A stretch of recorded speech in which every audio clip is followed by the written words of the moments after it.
Hey everybody, this is Perch and Yule. Yule's joining me tonight. How are you? I'm wonderful. Thanks for having me on. Oh, absolutely. Looking forward to it. Middle-aged men retailers. That's what we'll do. Sounds good. Yeah, that's to anything more than that. yeah. I mean, if you're really into, hold on, let me turn the YouTube off. I screwed that up. Okay. I think if you want to know about the ins and outs of all the boring stuff that comic store retailers have to go through, this would probably be a good show to listen to. You've come to the right place. We are here. This is going to be fun. I always have a great time talking with you, but usually it's over on Thinking Critical. So I think this is good. We finally get a chance to do it here. So I've got to ask, kind of right out the gate, how's business going right now? The last few weeks have actually been pretty good, although I do believe there's going to be a diamond shipment that has almost nothing in it coming up. So those are scary weeks. Yes. Now, for people who don't know, you have a store, and I mean, you're public with your store. Where are you? Where's your store? So I own Fantastic Comics in Berkeley, California. You can follow me on all social media, YouTube under Fantastic Comics. And I've been in downtown Berkeley for, I guess, 10 years now. Excellent. I'm really glad that. Sorry, how long have the store been open? Since 2011. 2011. Okay, yeah. So your 10-year anniversary. Yeah, we on May 1st it will be our 10-year anniversary. Right before Free Comic Book Day. Excellent. Do you think they're going to do Free Comic Book Day this year? I haven't seen anything to order. So I was trying to remember this. I'm getting the forms. My account's been set up, and so I think I'm getting all things back restored. But shouldn't we have seen it by now? Maybe it's a little early. I'm trying to think of when we normally order. It's no, because usually in the January previews they start putting in the extra advertisement for the stuff in the very least. And we've seen nothing. I haven't seen anything. I even the welcome materials, because the last time I opened, I guess 2 times ago, it was right about the same time, and there was a bunch of additional material around Free Comic Book Day. I've seen nothing. I'm hearing nothing, and I wonder. I think we've got about another 2 or 3 weeks, and then I think we can kind of conclude it's not going to happen. Yeah, I think so. The thing is like Marvel. DC is not doing it, obviously, unless they want to do it on their own. Mm-hmm. And then Marvel is still utilizing some of the stuff that was in Free Comic Book Day anyway, I think. True. Like King in Black is still, that was kind of... Yeah. that was supposed to be early. Didn't they advertise that the Dark Ages book with Tom Taylor that we still don't know what's happening? So yeah, I did a show with Wes, one of his little 30-minute ones, and it sounded like it was going to be a cool little Elseworlds, What If Marvel storyline. So yeah. Digital maybe. Go digital. Why not? It's we're not calling anything yet. This is the kind of stuff that says Perch and Yule say no Free Comic Book Day, but it does feel ominous that we haven't seen anything yet. Yeah, I mean, I don't really want to pay attention so closely that I have all the answers of what's going on before, I just want to be able to order the stuff. Yeah. But yeah, it doesn't look very promising. And I mean, the last year's wasn't very good anyway. It was Free Comic Book Day summer, and it came out in really slow, dribs and drabs. And I like wearing these wrist bracelets. Let me show you my screen. These wrist bracelets right here that they give you. And I got this one after the last material came out for Free Comic, summer. Yeah. Summer. But business has been up. Has business been up for you over the last year? Yeah. Well, I mean, our first quarter was, I think we lost $100,000 basically. We didn't make as we did last year, and last year was down. So, okay. It's been going down for a while, and we were already going to switch into the smaller location that we're in, and COVID happened, and it just so happened that we were probably making the right decision. We should have just done it like a month or two prior. Yeah. Mm-hmm. Well, we're getting some questions to chat about some series, so don't worry. We are getting to that. I do want to ask Yul how his sales of things like Future State and stuff have been going. But before we get there, once again, it is a whiskey for me. Are you drinking anything with us today? Yeah, so I was not gonna I haven't been drinking for about 4 days. I was gonna just drink water only. And then you extended the invite, so I went out and got myself just a little Grey Goose so I can make a screwdriver. Nice. And Okay. I got a beer, a local brewery called Drake's. This is their denogonizer. Oh, nice. Okay. And if that fails to get me going, I got a little bottle of Jameson's also. Okay. All right. You've got the whole assortment there. I love it. Yeah. I love this. I've tried this before. This Bad Dog is very strong. It's some good stuff. It's not the nicest, but it's very, I don't know. It a little goes a long way, I guess. Is it like smoky? There's a little bit of smoky flavor. It's got a bit of a rye. It's not. It feels like cheap whiskey, but it goes down very strong. I reckon. Excellent. And I'll do. Somebody asked this, so I'll get this out of the way quick. So, in terms of Bad Dogs, how's Luffy doing? This is my dog is so Luffy is doing well and continues to destroy my house. It only has one way to communicate, and that is sharp teeth. So that has been a delight. But anyway, you have any pets, Yul? I do. I have a dog named Gizmo. Oh, and he comes in. Yeah, he comes into the store with me. He replaced the dog I had to put down. So he only now, like 3 years, is starting to even come close to replacing the old one. Very nice. Very nice. I'm glad that. So, so store regular. So people come in and get to know the dog. Oh, yeah, sure. That's awesome. Yeah. I love that. Okay. Well, very good. Hey, so I did this, this tease of what series I'm talking about. So this is a video that's coming out in a little bit. I do these sales analysis. You had your store open during this time period. This is The Walking Dead, and this is the happiest sales chart ever. You never see anything like this. So the first 100 issues, it's a constant uphill. This is the promised land right here.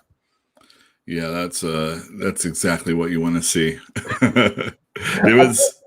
Has any other title done this for you, by the way?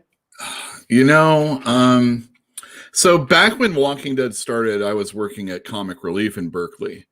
And I pretty much remember Battle Pope and Walking Dead coming through, and the numbers weren't that high, but yeah, it totally picked up and was really strong. But probably more of the Vertigo, the Brian K. Vaughan type books, Fables. Those were ones that really started picking up a lot of steam. And then when you really add into the sales of the trades, you really know something's a big deal when someone gets caught up in trades and then they pick up the issues afterwards. Yeah. And yeah, so Sandman was a bit, well, I wasn't there for that, but Preacher was really strong. And mostly Vertigo, I would say, at least in Berkeley. Very nice. Well, that and I think that fits the market a little bit. Well, that's cool because I'm doing a retrospective on an original, like very first Vertigo title that I think will be fun with a really cool guest who I'll tease. We're going to do it tomorrow, and I'm really excited about it. But one of the first Vertigo series, and getting the creator to come on and talk about it. And the creator is coming on to talk about it. And the creator, yes. The first one as well. So I'm assuming you're not getting Neil Gaiman to talk about the high cost of living, right? Sadly, I'm not that big a deal, unfortunately. Joe is right. It's going to be great. You are going to love. You're going to love it. I'm looking forward to it. Yeah, you definitely are going to love. But the Walking Dead. I mean, it's I've been doing these. I'm looking for anything that has this kind of sustained chart. Obviously, it went past 100 issues, so I looked the whole thing. But this title just kept growing, and you're right. The trades are the same. The original trades sold, pretty low or common for an indie, but after a while, the Walking Dead trades dropping, and it's selling 25 to 30,000 each one right out the gate. And just some great stuff. But anyway, this is an amazing sale chart. It makes my heart happy to see this kind of thing. The comedy is I have to cut it off in various parts because there's that 25-cent issue that sold over 700,000 copies. So 25-cent issue Saga, 25 issue Walking Dead was saying, "Hey, Yule, you don't want to make any money this month."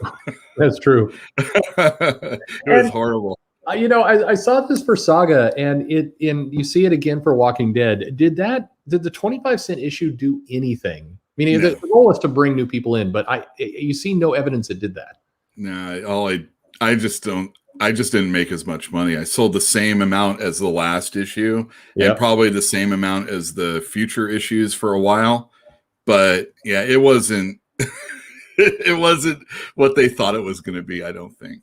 No, I'm going to I'm trying to find any series where the 25-cent issue actually benefited the sales, but nothing so far does any bump after. It just goes right back to where it was. So. Remember when Marvel did that? They had that Fantastic Four 12-cent issue or something. Even Batman did it. Yep. Yeah, they've done it. I've never seen it work. I mean, getting the comic more places always has worked. Mm-hmm. But price drops like that for one issue, it's like everybody knows it's going to go back to the same price the next day. So I don't know. I'd rather it be a price increase than a price drop. Well, sure. We have to sell them. Well, I mean, it's true. I mean, I'm always going to think I'm going to get more for my dollar, even if they're ripping me off for more than I am if they're giving me less. It costs less. Yeah. There's free is good. Now, what was so somebody's asking in the chat, how did it work? What were the costs? Do you remember what you had to pay? I think it was 10, 11 cents plus, whatever I guess shipping was going to cost. And you're obviously going to buy, Saga was a very high seller in my store as that, during that time. Yep. And I assume I got probably more than normal, thinking just like maybe I'll hand them out. I'll give them on free comic book day, et cetera, et cetera. But it was just the beginning of a story arc, and you can't really get anybody in on that, right? When they want to read all that other stuff anyway. I'm more likely to sell that $10 trade all the time, and I mean, we sold 3,000 of those. Oh, sure. Yeah, through them. Yeah, and I mean that 25-cent issue didn't do anything, not at all. There was some issue with me where I bumped into a higher cost because of this issue for the shipping. I don't remember what exactly the story was, but it bumped up it was a headache. I have ill memories of this thing. I thought it was just me, but as I'm looking around, it seems like everybody had this same. Didn't matter. Well, yeah, it's just put it on a title that it would make. It would be, Walking Dead, something that everybody knows because of AMC and on, and on. Yeah. And Saga, Brian K. Vaughan. I mean, this is the hottest not Marvel and DC guy working in Hollywood, and in comics. And this is the last two books that it was for Image's 25th anniversary. I understand, but triple size it and make it $25 instead. Wouldn't it have made more sense to put this in for Spawn and Savage Dragon and kind of the original books? I don't anyway. Yeah, that would have been good too. But then that probably calls attention to the fact that there isn't a Cyberforce anymore, and what happened to Wills Portacio and Jim Lee, and maybe that's just. And then what's this guy Kirk? Yeah, exactly. How'd this guy Kirkman get here? He wasn't. Let's rewrite all of Image history. I just want to why it was the Image 3 that formed this. It was Eric Larson, Todd McFarlane, and Robert Kirkman. And Valentino was there to kind of carry some luggage. That's what he did. He asked this to me, but I think it was if somebody had told me Walking Dead, what would happen back in 2004, would you have bought that this zombie title would have had this kind of success? No, probably not. I mean, we got it probably in a 10 or 20 count, and we had bought Battle Pope previously. Yep. And so we knew his stuff, but it's kind of tongue in cheek, and not everybody likes that even in Berkeley, not everybody likes, sacrilege. So it was probably pretty tidy numbers, but, no, I don't think so. Robert Kirkman wasn't really doing anything super special beforehand. He was just, blasphemous. Yeah. It's weird. It took hold, and I mean, of course, we had some of the zombie stuff in Marvel before. This was, which was Kirkman as well, with the Ultimate Fantastic Four book. Mm-hmm. But then he just got it and it ran with it. And of course, what's interesting about this growth, though, is I show where the TV show, and you'd think that a lot of this growth is related to the TV show, and I'm sure it helped, but you don't see the spikes in growth, along with the TV season launches like I expect. It's a weird mix, but it just keeps growing over and over. The title has a couple drops, but never anything too bad, and then it went out pretty on top. Yeah, he chose a good time to go out for sure. I think it would have started to drop. I think the interest was waning. It was. I mean, you can see it I think the ratings on the television show wasn't so great in the last few, but I don't really pay attention to them so much. Yeah. The one thing I will say is that when a new season was just about to begin, that's when I started getting a run on the trades that would lead up to it. So that was kind of cool. Absolutely. Hey, here's a question from Sean. He's saying Western comics has a lot to learn from manga. Is there anything manga can learn from us? Do you sell manga in your shop? Not a whole lot, but I was when I was in a bigger space. I feel like when school starts to come in, I'm really close to not high school. I don't know I don't have children. Grade school. So I'm really excited with the possibility of selling to them.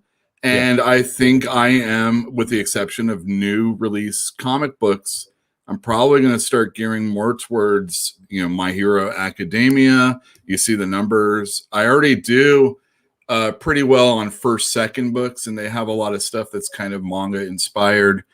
And I don't know what they can learn from us because their whole audience respects it in a way that an American audience, unfortunately, does not. It wasn't until, movies or TV that people really would care about it. And it's sad. But people don't like to read in America anyway, it seems. Oh, that's depressing. Well, I mean, I've always gone to the bookstore. My dad took me to the bookstore. We went to the comic book store. We had long conversations with the owners of the store, or maybe just some client that's being pestered by him, And that's how I remember everybody, to me, cared about reading, whether it was fantasy or science fiction or comic books, or even my mom read Irma Bombeck, so there's always a book in the house or encyclopedias. But I don't, we were nerds in high school reading anything that wasn't, assigned. So it's a lot of people in chat are noting coloring, and I do think there's something said there, but it's interesting because manga, they certainly can color. They know about coloring. They know it can be done. I just think they've done a cost benefit analysis and determined that it doesn't impact their profits. Their audience, for whatever reason, doesn't need it, and so they don't do it. I mean, it's a calculated business decision based on how they're printing and the time it would take and everything else. It just doesn't weigh down. I don't know. Yeah, I mean, you can always get the first 3 pages, right? Sure. Exactly. What a tease manga is when they do that. Such beautiful pages. I mean, you could rip them out and slice a jugular vein with those. Oh yeah. And it's beautifully illustrated, but you get the idea of what the rest of the book would look like if it was colored that way. And, comics are supposed to be disposable. I mean, the reason why an old ass comic book that slabs at a high grade or whatever, or just looks beautiful, because that Sonic the Hedgehog was, purchased for a 6-year-old who does it. I cut up my comics when I was 6 years old. Oh, for sure. And, seeing a mint Sonic is probably like, an Action 1 Holy Grail type thing. Yeah. But comics are so expensive. We feel like we have to collect them and take care of them now, and it's not disposable, unfortunately. No, and I think you need to have both. I think there certainly is that collector's market, but it has, I mean, because of the price and because of everything else, it's made it. We were talking on a show, I don't know, several weeks back. You wouldn't give it to a kid anymore if you're worried they're going to cut it up because it's now too pricey. You're not going to do it. I think there's a few. I think coloring. I mean, yes, I think color is true. I think the other thing it can learn is U.S. comics, and this may be a bit of a dodgy point I'm about to make, but they have figured out the rule of franchising their stuff better, arguably too much better, where you get some success and then you spin it off into 8 different titles and they kind of kill it. Manga almost takes the opposite approach. They have properties where they are leaving a lot of money on the table. Now that's a double-edged sword because arguably they could drive a lot of franchises in the ground. But if you think about, My Hero Academia and the My Hero Academia Vigilantes is showing that, hey, these properties actually can be expanded and double their money. And I think that's something that they're just figuring out. Did you ever read I Am a Hero by Dark Horse or wherever it was beforehand? Yeah. I only read the first one. And I thought it was an excellent book. And I really liked how the first part of it was all about, this guy who wants to create this really monumental manga. And he's just an understudy that has to do all this slave work, basically.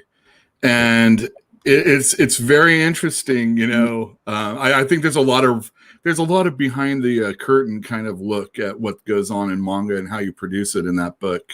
Oh, for sure. And without knowing too much, I think that's one, and at least in the first half of that, you should definitely check them out if you want to know what it's like for these people to create, stuff for other people, basically. It's not terribly glamorous. Not at all. And your chances of, it feels like, there's always someone that has, and it's probably the same way in comics. It always felt that way when I was trying to break in. There's always somebody that has, a lot of pull and weight, and they're going to make sure that they're on top, whether or not it affects me or the other person underneath them, is really irrelevant. They're not doing it necessarily maliciously towards you. They just have to make sure that they keep their spot. And, I make fun of Claremont, of course he wasn't going to get off that X-Men book until they ran him off, He would have been there for another 700 issues. Oh, for sure. And I wish he would have been. But anyway, that is May. No, manga is interesting because I do think there's a lot of misconceptions. But as I'm learning, there's a lot of misconceptions about Japan in general. I was having a conversation earlier about somebody about saying how enlightened Japan was. And as a culture, they're very tolerant of other races and other nationalities and stuff. And I'm like, I would... Bad news if you head over to bad news. Yeah, I've heard that Japan can be actually quite the opposite of that. How's that? Yeah, it pretty much 100% the opposite. Yeah. I do love the country. It's very nice, but and my wife loves it. We've gone over there several times, but one of the things that always annoys her is she'll ask a question and then the person will answer me. It does drive her nuts. That and, of course, the whole, be careful who you're groped by on the train business. So that's always fun too. Anyway, it's fun, but it's a good question. I think there are probably other things. I mean, one other thing that manga struggles to do, but I don't think Western comics have figured out either is how to properly penetrate Europe and South America. And so there are some of these other new markets. Everybody seems to be stumbling and sucky at that. I don't know. Do you ship a lot of stuff out? Not out of country, although we have this one guy that we're dealing with in Canada. Okay. We've been doing a lot more online sales, not through a computer database, but, eBay and other things, the dark web. The dark web. We're selling comic books and fingers. So if anybody's interested, search us at Fantastic Comics on the dark web. Very nice. Well, don't really. I don't have any more fingers. I wouldn't go there. By the way, Sean, I speak poor Japanese. I made a critical mistake. So this is embarrassing, something to admit. I did the standard, learn a language on tape or on CD or digital, whatever it was at the time. And what you need to understand, especially with that culture, is if you are a male speaker, you need to get a male instructor, because there's a different way words are pronounced, a different emphasis on certain things. I had a series by a very skilled female speaker, and so I went over there and started in my the Japanese. I was laughed at a lot, just all over the place, and sounded absolutely ridiculous in how I was saying things. So that was my shame, because there is a big difference. I actually I can understand Japanese a lot better than speak it, much better. And so now I just try and do that. And one of the other things, if you go over to Japan, they will typically now want to speak Japanese in front of you. They'll, whether it's politeness or whatever else, they'll just talk English, and then you can surprise them.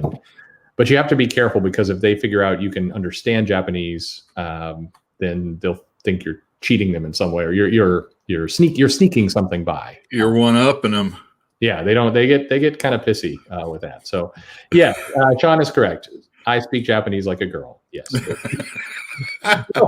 So he actually got to the point much faster. But yes, it is very embarrassing, and I couldn't understand why everybody was giggling. Anyway, I can go on, but very, very, very sad.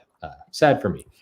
Anyway, there you have it. All right, that was embarrassing. So, Saga, what do you think? When do you think Saga's coming back? I heard that Brian K. Vaughan said something on Twitter that him and Fiona are hard at work. So, yeah, what? Probably like at the end of the year, maybe like the October, November, December, maybe. That's what I would guess. If you're going back, the last time they said they had gotten started, and I think there's some comment I thought where you said he was like a month or two in. And so if that's true when we play it out, then October seems like a pretty safe bet that we get Saga back. All right, here's my my tinfoil hat theory about Saga. He said he wanted it. Brian K. Vaughan said that he wanted it to go longer than Y the Last Man. So I think it will go one trade longer than Y the Last Man. So 6 issues longer than however many issues it was. Yeah, that's my guess. I think we're definitely at the halfway point. Mm-hmm. So it would, yeah. That's my guess. Yes, I do think it will come back. I think a lot of it. Can I spoil this for people out there? Yeah, is Marco really dead? I mean, that's when I read. So when Saga came in, I'm not even really the biggest fan. It came in, I said, hey, give me a copy. I'm up at the front working. They're checking in the stuff. So I read that, and then he dies on the last page, and I howled. I thought that was the funniest thing ever. And then, I'm thinking about all the people that are going to be crushed. Mm-hmm. And then I read the letters page, and the first thing he says is we're going to take a year off. And I both laughed and cried all at the same time. Yep. Well, I mean, that was something that helped pay the rent. So mm-hmm.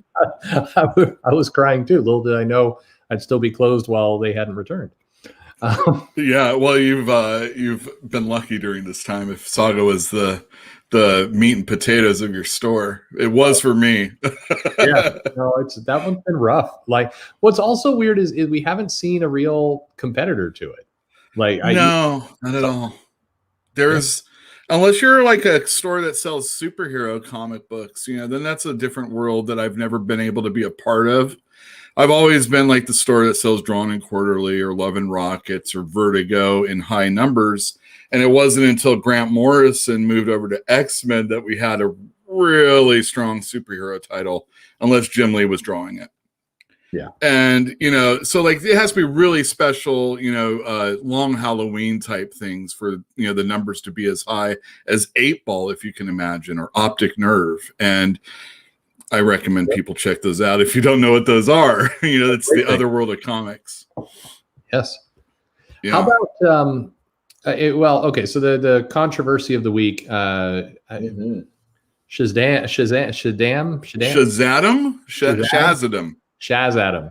What do you think? This is not a real name, right? Well, Bleeding Cool was the one that broke the news, right? Yes. All right, I don't believe it. Yeah. I can completely see this being something like Green Arrow is mocking Black Adam with, because they're on the Justice League together. Yeah.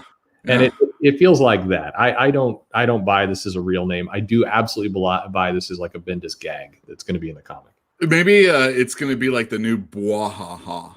Yes, exactly. Yeah, except unfunny and terrible, and we'll hope that it goes away soon.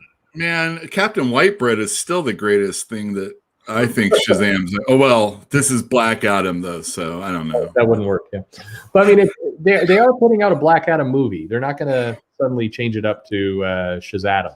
Exactly. Is The Rock going to be Black Adam for real? That is the plan. Dude, that is electrifying, if you know what I mean.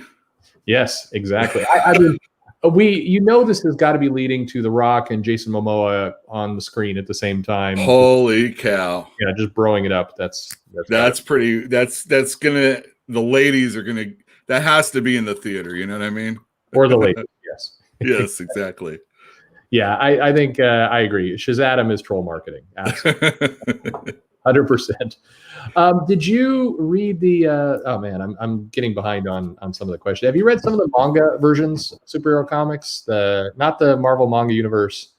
At some point, will be a retrospective. But anyway, Deadpool Samurai, One Joker, Fake Red. No, I'm ignorant to that. I've only seen a little bit of the cartoons or anime that were produced for the X-Men and Iron Man that I saw. Yep. Those are amazing. And, I mean, obviously they did that Batman and the Justice League, or there was also that Batman by, help me with it, please. Some famous dude. Oh, I'm completely spacing on this. It was called Bat Manga. And I think Fantagraphics or some company like that put it out. And that was pretty awesome. It's like classic Japanese art in manga form, and it's Batman, if I remember correctly. Yeah, I have a great recollection of this. Yeah, those are the only things I'm knowledgeable of, but I know that these things are out there. I just don't. And not only that, I don't really read Deadpool that much. Very few people are these days. Or Joker. I think it is Spider-Man. There's been some good ones out there. I think this would be a good thing to actually review and do some. Because there are some good comics out there, but a lot of them. What's weird is a lot of these comics I think would do really well. In the U.S. marketed more broadly. I don't know. I just think there's probably a lot there that would work. But anyway. Are these? So is the Spider-Man one? No, it's probably a different one. There's a Spider-Man and an X-Men one that came out in the 90s or 2000s. Yep. That was those were pretty cool. But again, if you're already reading the regular stuff, it's probably not anything that anybody's going to really care about. Canon is important also. Well, it's weird. They kind of shoot themselves in the foot by making it so clear that these aren't attached to anything. And so the customer's like, well, I don't need to read it then. Exactly. I'm laughing at that comment about CV. Yeah. Akira! Akira needs to bring back that manga verse. Holy cow. I totally was like rebagging comic books, and there was a Thor, Son of Asgard, or something like that maxi series. And Akira Toshida, or whatever his name was, totally wrote it. I just came across the Shadowcat comic he did, and I'm like, oh, memories. Fun stuff. I like the whole backstory they put in there of, it's this, he had like a whole origin that they crafted around this legendary creator who is somewhat of an isolationist. It's like the story of Marvel will be about Akira. Yeah. For sure. That's true. Now that's, they can have this, they could do like a My Favorite Thing is Monsters kind of style, graphic novel all about Akira Yoshida. Oh, sure. Whatever. I'm with you. We were talking about Dogman being a grocery store. Yeah, I noticed that. I think yesterday in the grocery store, and Dogman was sitting there, and it's like, it doesn't need more help. Like, it's in half price books. I was like, my store where I was located before was right next door to a half price books. Why people sell comics to a half price books and not to a comic book store? That's what I have no idea. Yeah, I've taken many an overship book to half price books. Oh, Jesus. Get some of that money back. Anyway, they get Dogman. Yeah, get Dogman. How about, so next week, I get broken into 3 so people can actually read it. I love this part. 3 pages. Yeah, what do you think? What's here? I'm going to continue to put up Dynamite's pervy covers, by the way, and believe me, this was not anywhere close to the perviest one. I sometimes like Dynamite's covers if it's an artist that I appreciate, like a Jay Lee, or those Sudium ones are ridiculous right now. He did a Red Sonja. It was basically two balloons on the cover, but it was really well done. Mm-hmm. And sometimes some of the cosplay ones, which they kind of sell in the store, so I get those. Yeah, no, for sure. I mean, hey, if you like Vampirella, I mean, I like freaks. Freaks are what make comic book stores. Well, you're just gonna get the run of the mill Batman all the time. It's good. It's good to have different things. I used to love selling porn, but it's just not the day and age for it anymore. Well, we are going to talk about charity in a minute. So yeah. Oh, excellent. All right, I'll be quiet then.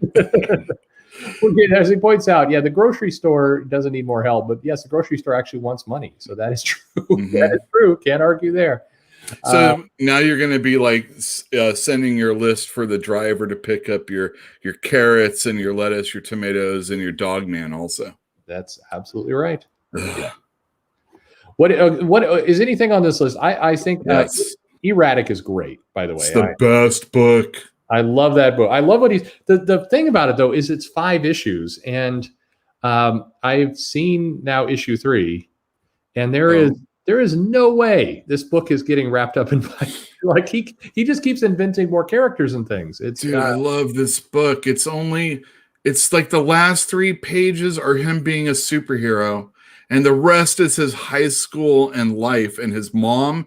You're getting all these characters and like motivations. It's fantastic. Yeah. And it's an artist writing. Holy cow. Yeah. I mean, you writers are in trouble. Carrie Andrews is doing an amazing job. I can't recommend that book enough. It's absolutely incredible. If you haven't seen it, it's absolutely great. And it's such good character work. Like there's so much depth to the characters, but 5 issues, like he's creating way more of a world than he can sum up in the next 2 issues. He better get paid by AEW, or he should take that to Dark Horse right now. Yes, for sure. Like get that thing as an ongoing. It is legitimately a really good comic, and I just love that thing. Buy the first issue if you see it, and definitely buy the second issue or third issue if you see it, because regardless if you haven't read the whole thing, this might be a real special thing. I really like it a lot. I think so. The interest is high. I know some places are sold out of it. It's a really good. It's a really good book. I just love it. But I stop with the miniseries. That's kind of AWA's thing, though. I think almost everything, or is everything, a miniseries. Everything's a miniseries now. I mean, Marvel doesn't tell you if it's a miniseries, but it is. Yeah. And DC is doing more and more of them, especially if it's a Bat title. So, one shots in miniseries. No commitments. That's the way we are now. Yeah, I don't know. It's great stuff. Comic writers hate it when artists write their own stuff. Lots of reasons why. Well, tell me about it. There's one really good reason. Erratic is awesome. So and then he's an artist that's really good. And I mean, like, seriously, you run of the mill artist. This is a guy that's doing everything so good. He's so good. If you liked issue, okay, so if issue 2 is better, issue 3 is even better. It's really. Oh, I can't wait. He's just digging in with his people. He did a one shot for the Spider-Man Tangled Webs back in the day. And by the way, the first 20 issues of Tangled Webs, everybody should run down and get because they're really great. Yeah, the Garth Ennis one's a little iffy in the beginning, but Carrie Andrews does a one shot, and it's so good. He's a really good talent. I mean, yeah, he is. It was all a story from this paraplegic in this like wheelchair's point of view. He gets sat in front of a window and he sees Spider-Man go by all the time. It's just amazing. I hope I got the right one. It's good stuff. What do you think? Do you think the Invincible cartoon's going to boost sales for the comic? Well, I mean, obviously it's trade only. Yeah, I mean, unless they come. Yeah. But I would hope so. I definitely purchased the fat omnibuses that they have, or omnibuy, the $60, but you get like, I don't know, like 10 trades worth in that. So, you know, you save about $40 if you get them. So I definitely bought those knowing that people are going to know about the cartoon and they're going to want to get the whole story. So shit, yeah, I think Invincible can blow up soon. And not only that, it's the image eye, and I expect shirts to sell and posters. It'll be great. Yeah, it's going to help. I think that it's going to do wonders for the trades. But how about Bad Idea? Bad Idea is a weird company to me because their marketing are bad ideas largely. What do you think? If you don't want to talk to me, then you've made a bad idea, and that's exactly what they've done. Or no. If you expect me to get a hold of you to sell your comic book to me, then that's a bad idea. Yeah, and I don't care. I mean, some of the content's fine, but I mean, it's like you're going to lose 90% of your retailers. I don't know. It's a weird. Why do you think we stick with Diamond, you fucking idiots? I mean, nobody wants to stick with Diamond. But holy cow! I mean, you got to be like the most moronic. I mean, hey, God bless people that want to do something different, and you should. But you know what? My competitor has it. It just makes me hate my competitor more. You know? Yeah. Oh, it's a haves or have not situation is what it feels like. And you know what? If you don't like that kind of thing, don't buy Bad Idea. How you like that? Yeah, there you go. No, I don't. It's very strange. I think there's some. I do appreciate them doing new things. I absolutely do. But some of those new things they're doing are super dumb. I want to. I don't know. I've never seen such a strange approach. How about a red box style comic vending machine? Ooh, what do you think about that? We've talked about this a little bit before. I think those Marvel books that they're going to be putting out would be perfect for something like that, right? Yeah, those new epics or new masterworks that they're doing. Yeah, I think so. Yeah. Hey, man. Lane wants to know when did Kelly Sue DeConnick come on the show? He's referring to you saying don't buy the book. I'm talking about Bad Idea, and I do not work for them, so that's totally different than Kelly Sue DeConnick. Okay, yeah, fair enough. You know what's funny? I did a video on that topic that I don't think's been posted yet, but it's like it's what she's saying. What she says there is not wrong. It's the way she says it. It's like, yes, of course, if you don't like a book, don't buy it. It's just it's the interface. If you don't like my politics, I hate to be that way. I do listen to people that talk about stuff like that, but personally, I think. I mean, I remember when there was this Joe Kelly issue of Justice League, and they had to deal with like some other country. And so like politics were involved. And I read like in the letters pages a few issues later, someone being all about, I don't like my politics and, my Justice League comic, and talking smack about Joe Kelly, which, by the way, if you want to get on my bad side, you start talking smack about Joe Kelly, Joe Casey, every man of action except for Steven Seagal. You can talk shit about him and I don't care. But and that's just a joke. Anyway, a longer joke, but you'd have to know more about it. Anyway, it doesn't matter. And I was like, God damn, that was a good story. He's trying to do something different with the book. Sure. And you can't always have like some crazy ass event that's going on. And not only that, but you don't know what's going on with these companies saying you can't touch this character. He came on the book and his first mandate was bring Aquaman back to life, basically. He had just died like an issue prior. So like his whole first story was bringing Aquaman back to life. And, it's just one of those things. But I really appreciate the B-sides of albums or even comic book storylines. Some of my favorite books by Joe Kelly are Action 775 and I think Wonder Woman 175 with Phil Jimenez artwork. And they're just like one-shot issues that really get to the core of the character. And I'm a little drunk right now. Okay, I'm working to join you. There's some good books on here. I'm curious. So if we flip to the second page, so now we'll give you a Commander's trouble. I read that first issue, and I'm not a Steve Orlando fan, and I am still not a Steve Orlando fan. No, that was that book wasn't very good. Yeah. You know, he had this kissing scene where the superhero kisses the fireman. And you Mhm. know what? A lot of people, that might bother them. But what bothered me was the lines that preceded it. And it was this, Dialogue, right? it was what? It's a dialogue, yeah. Oh, yeah. And it's all about this superhero saying, you guys are the real heroes. And it was just so lame. And That's the problem with the book. Some people are like, well, the various things that go on in the book. I don't care about that. You can have gay characters in a comic. That's fine. There's been many great comics that have had gay characters. But the dialogue is like, yikes. Like there's some terrible dialogue in that book. what's your favorite comic with a gay character? Can I ask you that? Yeah, I mean, I loved a lot of what Vertigo did in all those books. I mean, I think all Vertigo when you come to gay characters for sure. No, well, I mean, no, I think Saga's handled it well. I think I think that oh God, what am I think the Authority. I think the Midnighter. Ooh, yeah. I think that there's plenty of great things. It's just the people are not loving the cover that's up right now. I understand. You got to get past that. Yeah. Okay. So what issues here? Well, you got Space Bastards coming from Humanoids. So there's that. And it feels like it feels like, oh, I said the wrong name. It feels like a Derek Robertson comic. Yeah. Hey, but Steve Orlando on Midnighter, I thought was good. I think yeah, I guess so.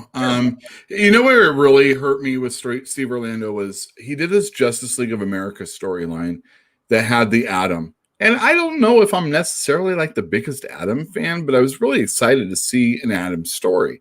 Yeah. And it was one of the most boring stories I've ever read. And I felt like it was such a slog getting through that series. Yeah. That if you can't make me care about Justice League of America, I don't think you can get me to care about much. And Commanders in Crisis sucks. he did have some good stories. I think that his Martian Manhunter was good. I think he's done some good stuff. Oh, he did do that. No, I like the Robbie Williams one more, if I remember correctly. But I mean, he's written some good stuff, and I'm like, oh, I'm really curious to see what he does. He was really hyped about the Commanders in Crisis book, and I picked it up. I'm like, ooh. I don't know. Yeah, I don't know. I think Image will just print anything if you have the if you pay them, yeah. If you pay them, yeah.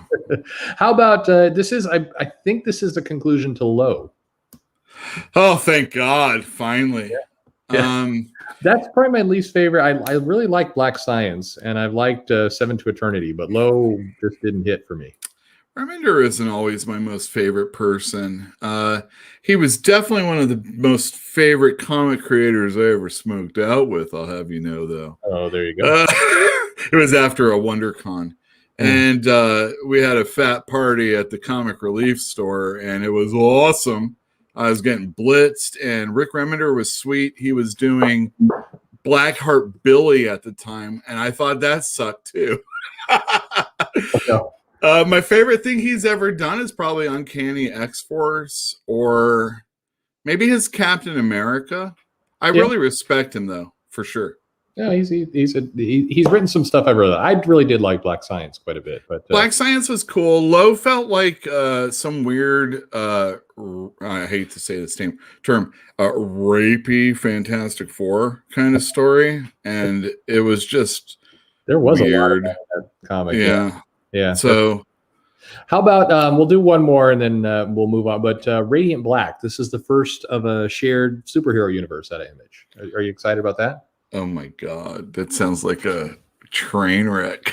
So what is weird is Image has a lot of successes under their belt. They get to why are you worried about a shared superhero universe at all? Like, well, you know, anybody can do anything in any other person's book, and there's no real editor or any. I mean, I would assume this is just. I don't even know who's involved in this. I could only assume that there's no real editor, because it's never been that way for Image. Yeah. So now you got a shared universe. Hey, go for it. Do it, dude. I'm down. I can't wait to see it. I mean, you got money, go for it. But I don't have strong hope.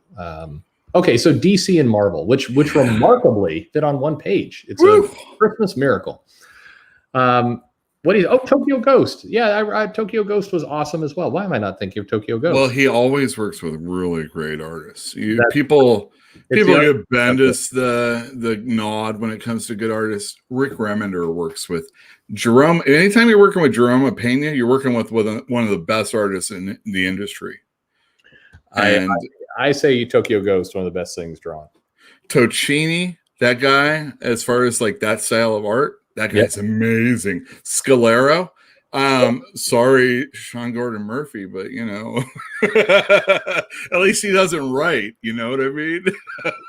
Oh, Blair's doing it is killing it on that Harley Quinn book. Right? He is. I'm just joking. He's a really great artist, and I mean, Remender, even when he was working with X-Men, he was getting the last great John Romita Jr. He got Pacheco.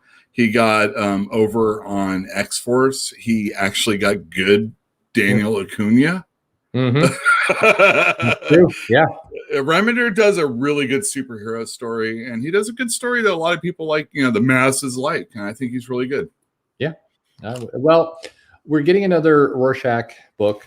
And then we're concluding off with Green Lantern and a couple of these Future State books. I wanted to ask you, well, we'll do it in a minute. I want to ask you how Future State's doing, but any of this stuff on here got you real excited? I mean, there's another Daredevil comic. That's been a good run. You've got stuff, another Eternals. No and Marvel. I read Amazing Spider-Man. So yes, there you go. That I also read from time to time X-Force, and I'll page through Wolverine Black and White to see who does the art. Yeah. Everything else I could care less about. Yep. DC, I'm loving a lot of it. Nice. I'm totally enjoying it. I'm almost sold out of Green Lantern #1. I sold out of next Batman second Prince. There you go. I didn't order crazy, but we're definitely going to talk about that, because I think it's interesting how some of the Future State. Well, we'll talk about it in a second, but anyway.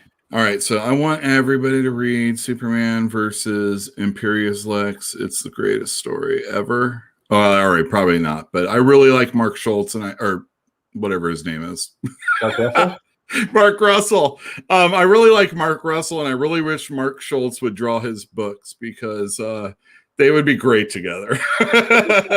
Yeah, I couldn't stand Imperius Lex. So yeah, I don't know. I know everybody's going to be all, it was, you know, political, and it really I don't care about the politics. I just thought, I did. I like how, like, so, you know, they have this United Planets, and they're like, Lex Luthor has to get the F out of here. He's petitioning to become a member of us, and they're talking about all the shitty things he's done. And then Super comes in, and he tells the story about all the shitty things he's done. And then he comes in and he talks about the people and how they're going to really suffer if Lex isn't a part of it. And now, you know, he convinces them at the end, spoilers, to be a part of it. But Lois Lane has to be, you know, the person leading the charge. So, which she is not down with. So I really thought that was pretty cool. And I like seeing Superman as an older adult, and you know, having to still deal with Lex Luthor. You know, Lex Luthor's like, I went over to this planet all this far away so that I can do anything I want, and still Superman shows up to harsh my mellow. I do appreciate that. I like Superman best when he's trolling, which is probably why I have a fondness in my heart for Superman 3. Yeah. Full Superman is that Superman. I don't know. Anyway, so Cherry. All right. Yeah. So first off, I did a video a while back about Cherry, and it was very popular, and I was surprised about that because a lot of people remember Cherry. I thought nobody would really remember Cherry. But I actually heard from the creators of Cherry, awesome. who wanted to point out that I was wrong in many parts of my video, which I was. They are still going. They are still making a comic. In fact, they have a new comic up, and that's the one there on the left, number 23. Cherry is still shipping, and it's good stuff. I mean, it's if you like Cherry, it's still Cherry. And then what came as a huge surprise. See, we for all the people who are complaining about the Commanders in Crisis cover, see, I got you covered. We're getting a little bit of everything here. They got Peach Momoko to do a cover for this kind of redone. I have that cover. Yeah, and I Peach Momoko doing Cherry, like, yeah, as Brandon puts it, what isn't Peach Momoko doing? Well, that's true, but it just makes me like Peach Momoko just a little bit more. Yeah, I mean, this is a Marvel Thunderbolt right now, or Lightning Strike, or whatever the hell. She's going to do that X-Men comic book. I know a lot of people don't like her. Wes kind of like hit me to her, what her art, that and stuff, but I'm 100% behind her. I was getting Peach Momoko variants of Wonder Woman. There you go. I don't care, she's great. Well, I will point out that the Peach Momoko cover label is strategically placed. So I didn't. Is it a comic one also? No, the other one is not. But I couldn't help. Anyway, you can go. I want to point out. I'm going to do a talk with them here soon because they're pretty cool people. The creator of Cherry is actually a pretty cool guy, and his wife helps, and it's some good stuff. Are they hippies? It's fine if they are, as far as I'm concerned. Let's say yes. Yeah. Let's go yes. Hey, there you have it. Oh, we'll be talking about that soon. Yes, we're going to go to James Lantern in just a moment. Anyway, there's some really nice people, and they're still putting out the books. And if you're a comic collector from the 80s, you might remember this book. They're printing new versions here, and you can go to the website and you can order that stuff. I still can't wrap my head around Peach Momoko doing a cover, but anyway. All right, so let me tell you my Cherry story. Yes, please. My first comic store that I worked at, I can't remember what it was. It was one of those like ridiculous, like fantastic comics. Oh, wait, that's my store type names. And the owner, though, was named Tony Love. And Tony Love was quite the character. And he was like, hey, you ever read Cherry? And he would show me that and a lot of Drawn and Quarterly autobiographical comics like the Joe Matt Peep Show, Chester Brown's Yummy Fur, and of course Seth's Palookaville. And if you don't read Palookaville, you should. It's amazing. It'll give you cred with people that don't read, superhero books. Yeah. Although I don't know, maybe not, because he was so of his time. He does New Yorker stuff. He's cool. Yeah, I think it'd give you cred. Yeah. But Cherry was the pornographic version of that, and I was like, this is crap. But I went to a show, and I was, in the mood for buying comic books, and it was all, Golden Age, Bronze Age, that type of stuff, Silver Age, and I wanted to get Cherry just because of that past remembrance. And I'm like, it's a porno comic book, but there's this really awesome conditioned version of this 3D copy. And now I'm just totally into Cherry. And, we don't do comics like this quite so much. Fantagraphics Eros was their side company. And if it wasn't for Eros, there wouldn't be like Dan Clowes comic books, Dan Clowes, he was on an episode of The Simpsons, but I don't think the creator of Cherry was. No, probably not. Yes. Yeah. So, I mean, this is like some really cool stuff. And I mean, they got away with looking like Archie and like S and F, and you know what I mean? Pretty sweet. For me, Cherry was always the book that you had to be really careful of where you put it, because if you weren't paying attention, and many shops didn't, people would come in looking for Archie and think this was in the same universe, and then trouble would ensue. I hope they're 13. Yeah. Oh, I'm sorry, that's in Berkeley. The youngest person, there was this woman that would come in a wheelchair, motorized. And she would have her younger daughter on the back of it, and they would stroll around in our very luxurious, open space. And they would go and get Walking Dead, going back to Walking Dead. And they would pick those up. And I mean, it's for the little girl to read with her mom. And I'm like, you're reading like one of the, you're going to get to the Michonne section, and it's going to be really bad. And, yep. I could sell them cherry probably then too. Yeah. Anyway, if this is interesting to you, it is an interesting part of comic history somehow. It's cherry. I don't know. Mm-hmm. Yeah, it is. I like it. It's fun stuff. You can go look online, but of course, if you do go search this online, you're going to see everything that you bargained for. Well, it's more than that. It's the biker sluts for Mars. Yeah, everything seems so sanitized. Where's my Johnny Ryan comic books from, not too long ago? Where's my, where is Joe Matt? I mean, is he just like bitched too many times about Starbucks that he's been canceled by every comic book company? Yes. I mean... Do you remember this? You remember Gene Simmons' son did that comic Incarnate? I can't tell you. It's the whiskey. Blatantly swiped art from Bleach.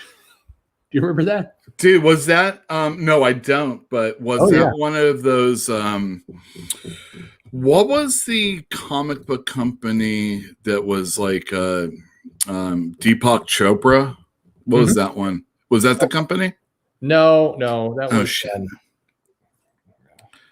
The Deepak Chopra company that had a Dave Stewart written book, and it's not the Dave Stewart that's known for coloring, but the Dave Stewart that's known for Annie Lennox and the Eurythmics. That's crazy. Yes. I read Snake Woman, and that was the only one. How about? Sorry. Oh, that's some good memories. Those were horrible books. Yes, they were. Oh my God! Only Snake Woman was even close to being good. How Virgin Comics? People are saying, no, I don't. Think Virgin, yeah. Was that Virgin? Maybe it was Virgin. It was whatever the guy who owns Virgin, yeah. Yeah. How about so? Meanwhile, James Tynion's just cranking out new characters. So we're getting to go with Punchline. We're getting Flatline and Miracle Molly. I think at this point, the character design is pretty much like take younger female character, dress them crazy, money. That Flatline character looks like a Matt Kent cover that I saw recently, like that Fear Case or something. Doesn't this look like maybe early Chris Vaccalo work or? Oh, sure. Yeah, or the character from that X-Force run briefly when it was. I assume he's just a writer, so he's not going to come up with great designs. No, yeah. I don't know. We're Batman's suddenly pumping out new IP like crazy. Oh man, could he be like getting paid per character right now? It has to be. I kind of wonder if is there some kind of deal where if they convert this stuff to movies, then he gets some royalties, and so he's the first guy to you know what? There's going to be a new character every issue. Throw him in. I find it refreshing, Perch. Let me tell you that someone would actually willingly give away their characters so freely as James Tynion right now. Yeah.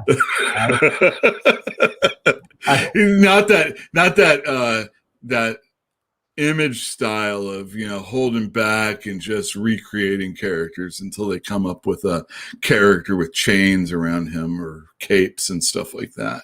I do love Vaccalo. I wish he were. Don't you wish though he would do a comic for more than 2 issues?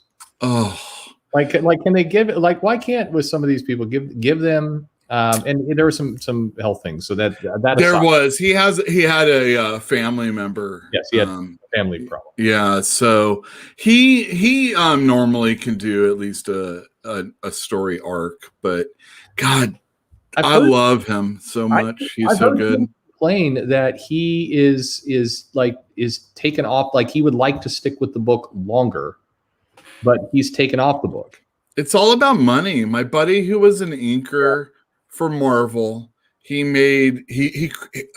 coincidentally he inked Chris Bacalo, whatever his name is. He corrected me on Twitter, and I'm like, I can't understand that. So his name, and he inked him on an X-Men book. And the thing is like when you're freelance, you get bumped up to that next level because you worked on an important book. Yeah. So my buddy who's freelance is like, all right, to us, it's like, holy shit, you are the top. You are inking our favorite illustrator right now on our favorite book, X-Men, even if Scott Lobdell is writing it. Yeah. And then when he wants to go and get his regular gig on a monthly book, he has to get put on something that's worth his page rate, because you don't go lower than that. And so he gets put on Iron Man on a book that he doesn't do tech stuff like crazy.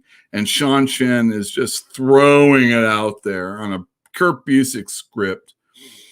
And he can't meet his deadlines. And then that's how people die. Yeah. But I love Chris Bachalo. It feels like they, I don't know. When you hear the artist saying things like, I wish they'd just let me stay on the book, it's like, what are you doing? It's because of money. If it's not selling and you're making a certain amount, I assume you have to keep up with that, or else you're axed. He's on this nonstop Spider-Man book. I give it 2 issues before they've got somebody else. So are you okay with just a few more issues of Joe Bennett on Immortal Hulk then? Well, yeah, just keep it steady. We'll get to that too. How about Roy Harper is alive now? He is. Well, congratulations for him. And he has all his appendages and everything. The rumor is he's back in whatever, the Infinite Frontier 0, and he's just alive, and they're not saying how he's alive. He's just alive. So all right. So if he's not Speedy, I don't care. The red arrow and the baseball cap and hanging out with Red Hood is like, I don't care. Roy Harper, in fact, he wasn't even a part of the New Teen Titans. Who cares? Yeah. And, you're only the best when you were a junkie. So go back to being a junkie and, teach us a lesson. No, I'm fine with it. Yeah. Well, you brought it up. So is this comic going to be valuable? So, all right. I ordered extra. We had Bat Penis, and then we had Crazy Graffiti in X-Men Gold. And now this week it's Backwards Jewelry Store writing. What do you, as a shop owner, what do you think? Is this now suddenly going to make you money? No, I don't. Firstly, did I order a few extra? Yes. Yeah. I think some people are going to come in for it. Sure. It's just making the normal money and making sure that the person that wants it, has it. Yeah. Maybe I'll put one aside so I can CGC it, because, it's kind of funny. I mean, is it funny? Well, maybe funny is the wrong word. But funny isn't the wrong word. Funny doesn't need to be hilarious or making you feel good either. When I say something is awesome, it's not necessarily a good thing. When something's awesome. Yeah. I have a customer. He's Jewish, so I've got coverage on this one. Okay. I texted him and I said, "Do you want me to get you this cover? Get you this book?" And he's all, "Yeah." He has the Wolverine one where he paid extra money so you get that Wolverine one. It's his thing. I'm okay with it, so I knew to ask him about it. They take what they get. Yeah, exactly. I'm not going to charge him more for it, but respectable. Yeah. There's a penis in Damned. I had a gay guy come in and say, "Oh, this is important now." It wasn't important before. Wait, it's important now. Yeah, it's ridiculous. I'm noticing that the UFOs guy has no ear, by the way. Oh. It's the side of his head. Like he can't. Anyway, sorry. It's a little thing. I'm not that into Hulk. I read a lot of the Peter David run, and someone asked earlier, Atomic Hound did, what was more important or bigger, Simonson's Thor or Peter David's Hulk? And if it wasn't for the, what was that space group that he was hanging out with? I can't think of the name right now. If it wasn't for that storyline, I would say Peter David's Hulk, but it wasn't. Yeah. So Thor. I don't know, but so Joe Bennett, I don't think anything's going to happen to him. Is my take. You keep the continuity. Yeah. Well, regardless of that, it feels like everybody's just trying to move past this one as quickly as possible. But it feels like I on one hand, so if it was an intentional Pantheon. Yeah, the Pantheon, exactly. If it was intentional. If it was intentional, it's really dumb. Because it's like it wasn't a subtle thing. It was not. You throw the Star of David. If you wouldn't have thrown the Star of David up there, that's the thing. I think it would have just blown right by a lot of people's heads. But you throw that up there, and it's like it's clearly. So if it's intentional, then he's really dumb. I guess is the way to put it. I think he's really dumb.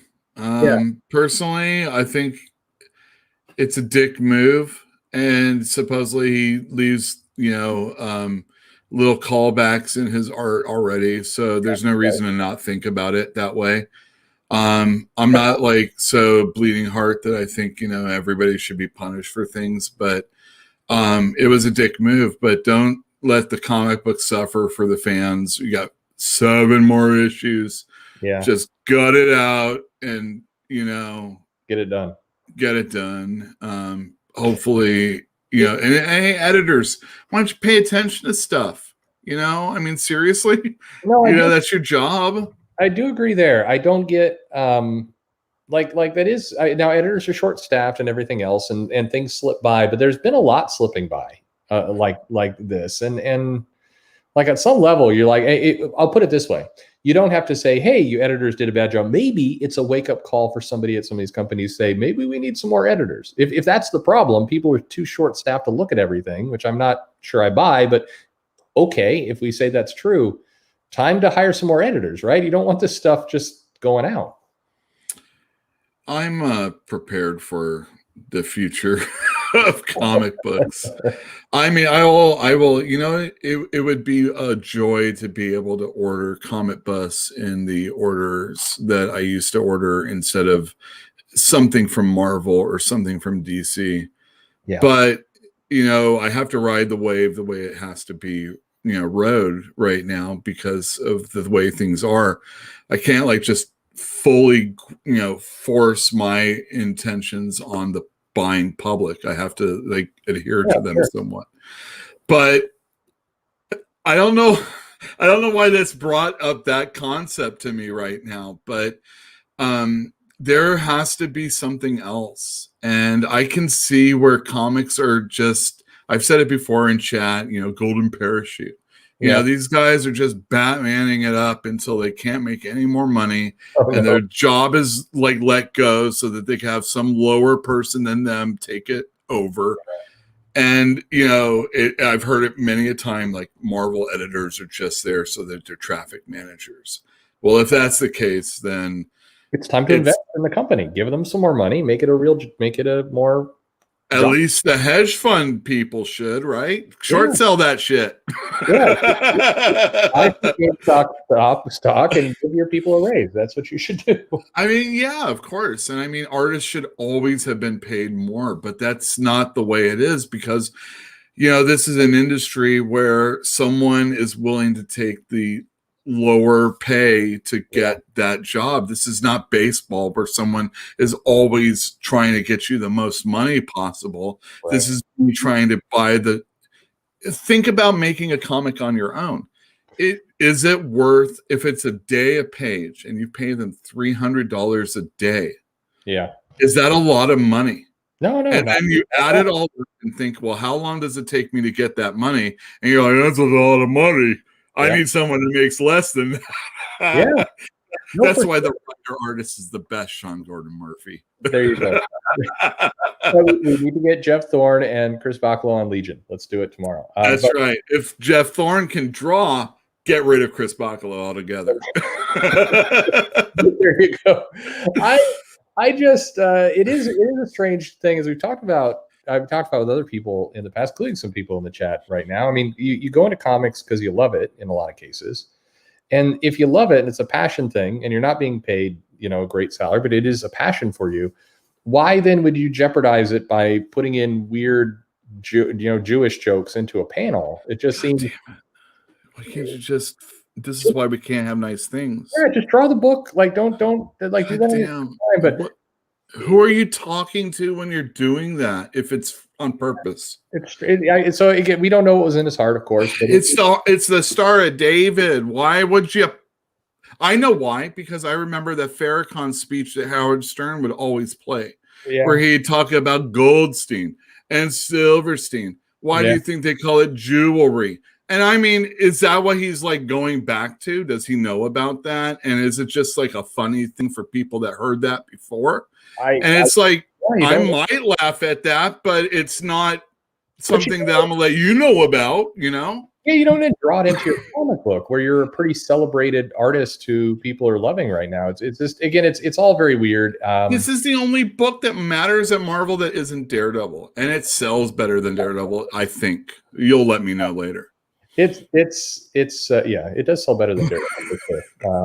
Daredevil does not sell very well. That's the best. This is the Hulk that's going to be put up there with Peter David. Yeah, it will. And what a Herb Trimpe artwork. So why would you then jeopardize it? Again, I can't wrap my head around it. So I have trouble buying that it's intentional because it's so dumb. But then if you say it's not intentional, then it's also like, what are you're telling me you've never seen the Star of David? Like what? I don't ever think about the Star of David unless I'm thinking about the Star of David ever. Yeah. I'm not Jewish. That's not a thing that you just sketch out on. I don't know. Whatever. Anyway, it's all this whole thing is so weird.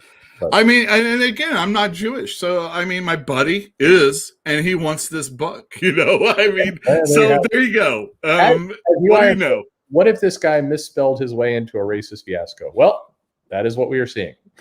Well, then his editor really didn't protect him now, did he? Yeah. If you see it in baseball, managers don't put people in the situations where they can benefit the best. And that's why if the problem is they're short-staffed, hire some more people, buy some GameStop stock, and get your finances in order. That's what this all. That's right. Anyway, GameStop it all the way. It's hard to wrap your head around what happened here. I will admit that it got him more dodgy when he's apparently done a lot of this stuff before. So that definitely I don't know. It's like, do you not realize you're in publishing? Is that still a thing? I think it still is a thing. I do kind of wonder from time to time, is it that people have forgotten that when you publish a comic, you send it to the printer, you send it out to shops, you can no longer delete the tweet. It's not, you can't go into settings and just erase that comic. I don't know. Anyway. Yeah. Well, they can. I'm assuming that if you buy it digitally, it will be fixed up just proper. Yeah, it's all strange. Like I said, and it's fine. There's some people saying accept the apology, and all the rest of me. But to me, it's a bad judgment choice. However, whatever went on here, some bad judgment was used. But at the same time, I'm like, get those last 7 issues done. You have a stellar run that's going to be in the record books of Hulk stories. And, just keep quiet. Don't do anything stupid along the way, and don't do anything that's going to get you in trouble. And this out and collect that cash when eventually Marvel turns it into a movie. Hopefully. Yeah. That'll be good. You referred to it earlier, Future State. You now were 5 weeks into this, week 6 coming up. How's it selling for you? I don't know about the 3rd issues as much, but I did really well on the first 2 issues. I think the fact that I sold out as quickly on the first 2 made me bump my numbers up, and I also know that they're returnable. Mm-hmm. So I felt like I could, throw another 3, 5, or 10 on, depending on what the book was. I found that most people I've talked to, I would say 19 out of 20 people see this book's the Future State in general selling much better than they expected. Now, maybe they expected very little. That's possible. I think a lot of retailers had in their heads this was going to be Convergence 2. Mm-hmm. But it does seem to be doing better than anticipated. And I think even the reviews, there's some books people like, some books people hate. But I mean, if you go back to November and December, people were they were portraying this like the absolute worst batch of shit ever to be made, and it hasn't not turned out to be that. They have good people on them, and if you don't know who the people are, you might be impressed by them as a first-time people. So me personally, I read Man Bat this week, and I was like, I'm kind of liking what I'm seeing here. And then I looked at, I think, last week's Dark Detective, and I saw, or maybe it was Batman, whatever the hell it was. That's the problem with Future State, whatever the hell it was. I saw his artwork again on an Outsider's book. And I'm like, this guy's good. And Wes told me to read these Savage shorts. That's a good book. And I went back and I bought a back issue from Diamond of the first issue, 5th printing or whatever the hell it was. I'm like, whoa, 5th printing.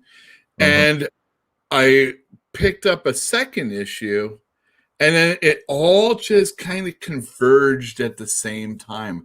This is the same freaking artist. And Sumit Kumar is damn good. I like him a lot. Well, Outsiders has been, I think, my favorite of the backup stories by a mile. I think that one was really good. Man-Bat's not good, though. I just want everybody to know. Which one? His art on Man-Bat is good. Yeah. There you go. Jefferson's were the reorders and sell-outs because of an underprint from the publisher? Probably. I mean, we don't know exactly is the answer, but I do think the shops ordered low. The publisher was very conservative in what they put out. And I think the combination of those two and then a slightly better than anticipated demand led to a lot of this, because it's doing well, but it's not like everything is selling 100,000 copies. But it's like the consistent story from retailers is I ordered pretty conservatively and I sold out faster than I thought, or I sold out at all and I didn't expect to. And so that it seems to be the system. And this is good news. It's not like fireworks in the sky good news, but it is good news. I mean, anytime you sell it, it's good news. So I think I would like to see these characters come back a little bit more in maybe an annual setting like they used to do when they would expand their universe in DC. Yep. That would be really sweet. Unfortunately, we're going to get miniseries right off the bat, and some of these characters forced in depending on where this whole, I assume, magistrate thing falls in.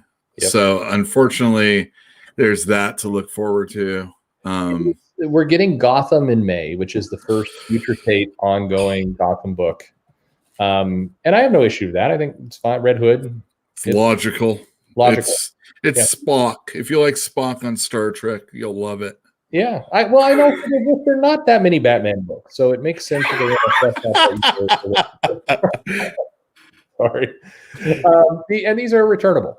And it's true. I do want more Yara, by the way. Yes. She's the best. Yep. You will just want some more Yara. Absolutely.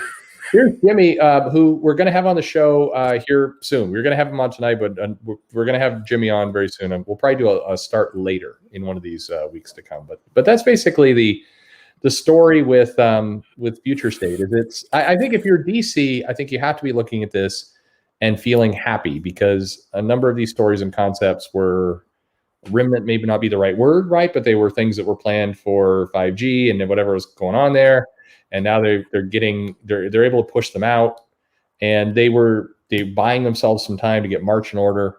It doesn't feel like they got March in order, but regardless of that, they have some successes out here. Yara is clearly going to be a character that's going to continue.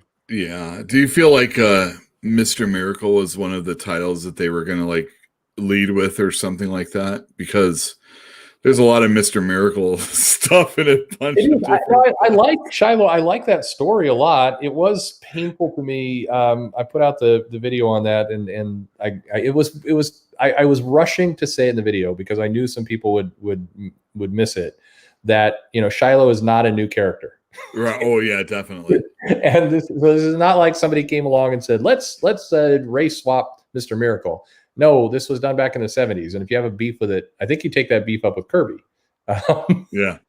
So he's not answering the phone calls right now. Just to let you know. We'll get back to you later. It is, but sure enough, the reaction has continued to be, why are they introducing this new, woke, race swapped character? And it's like,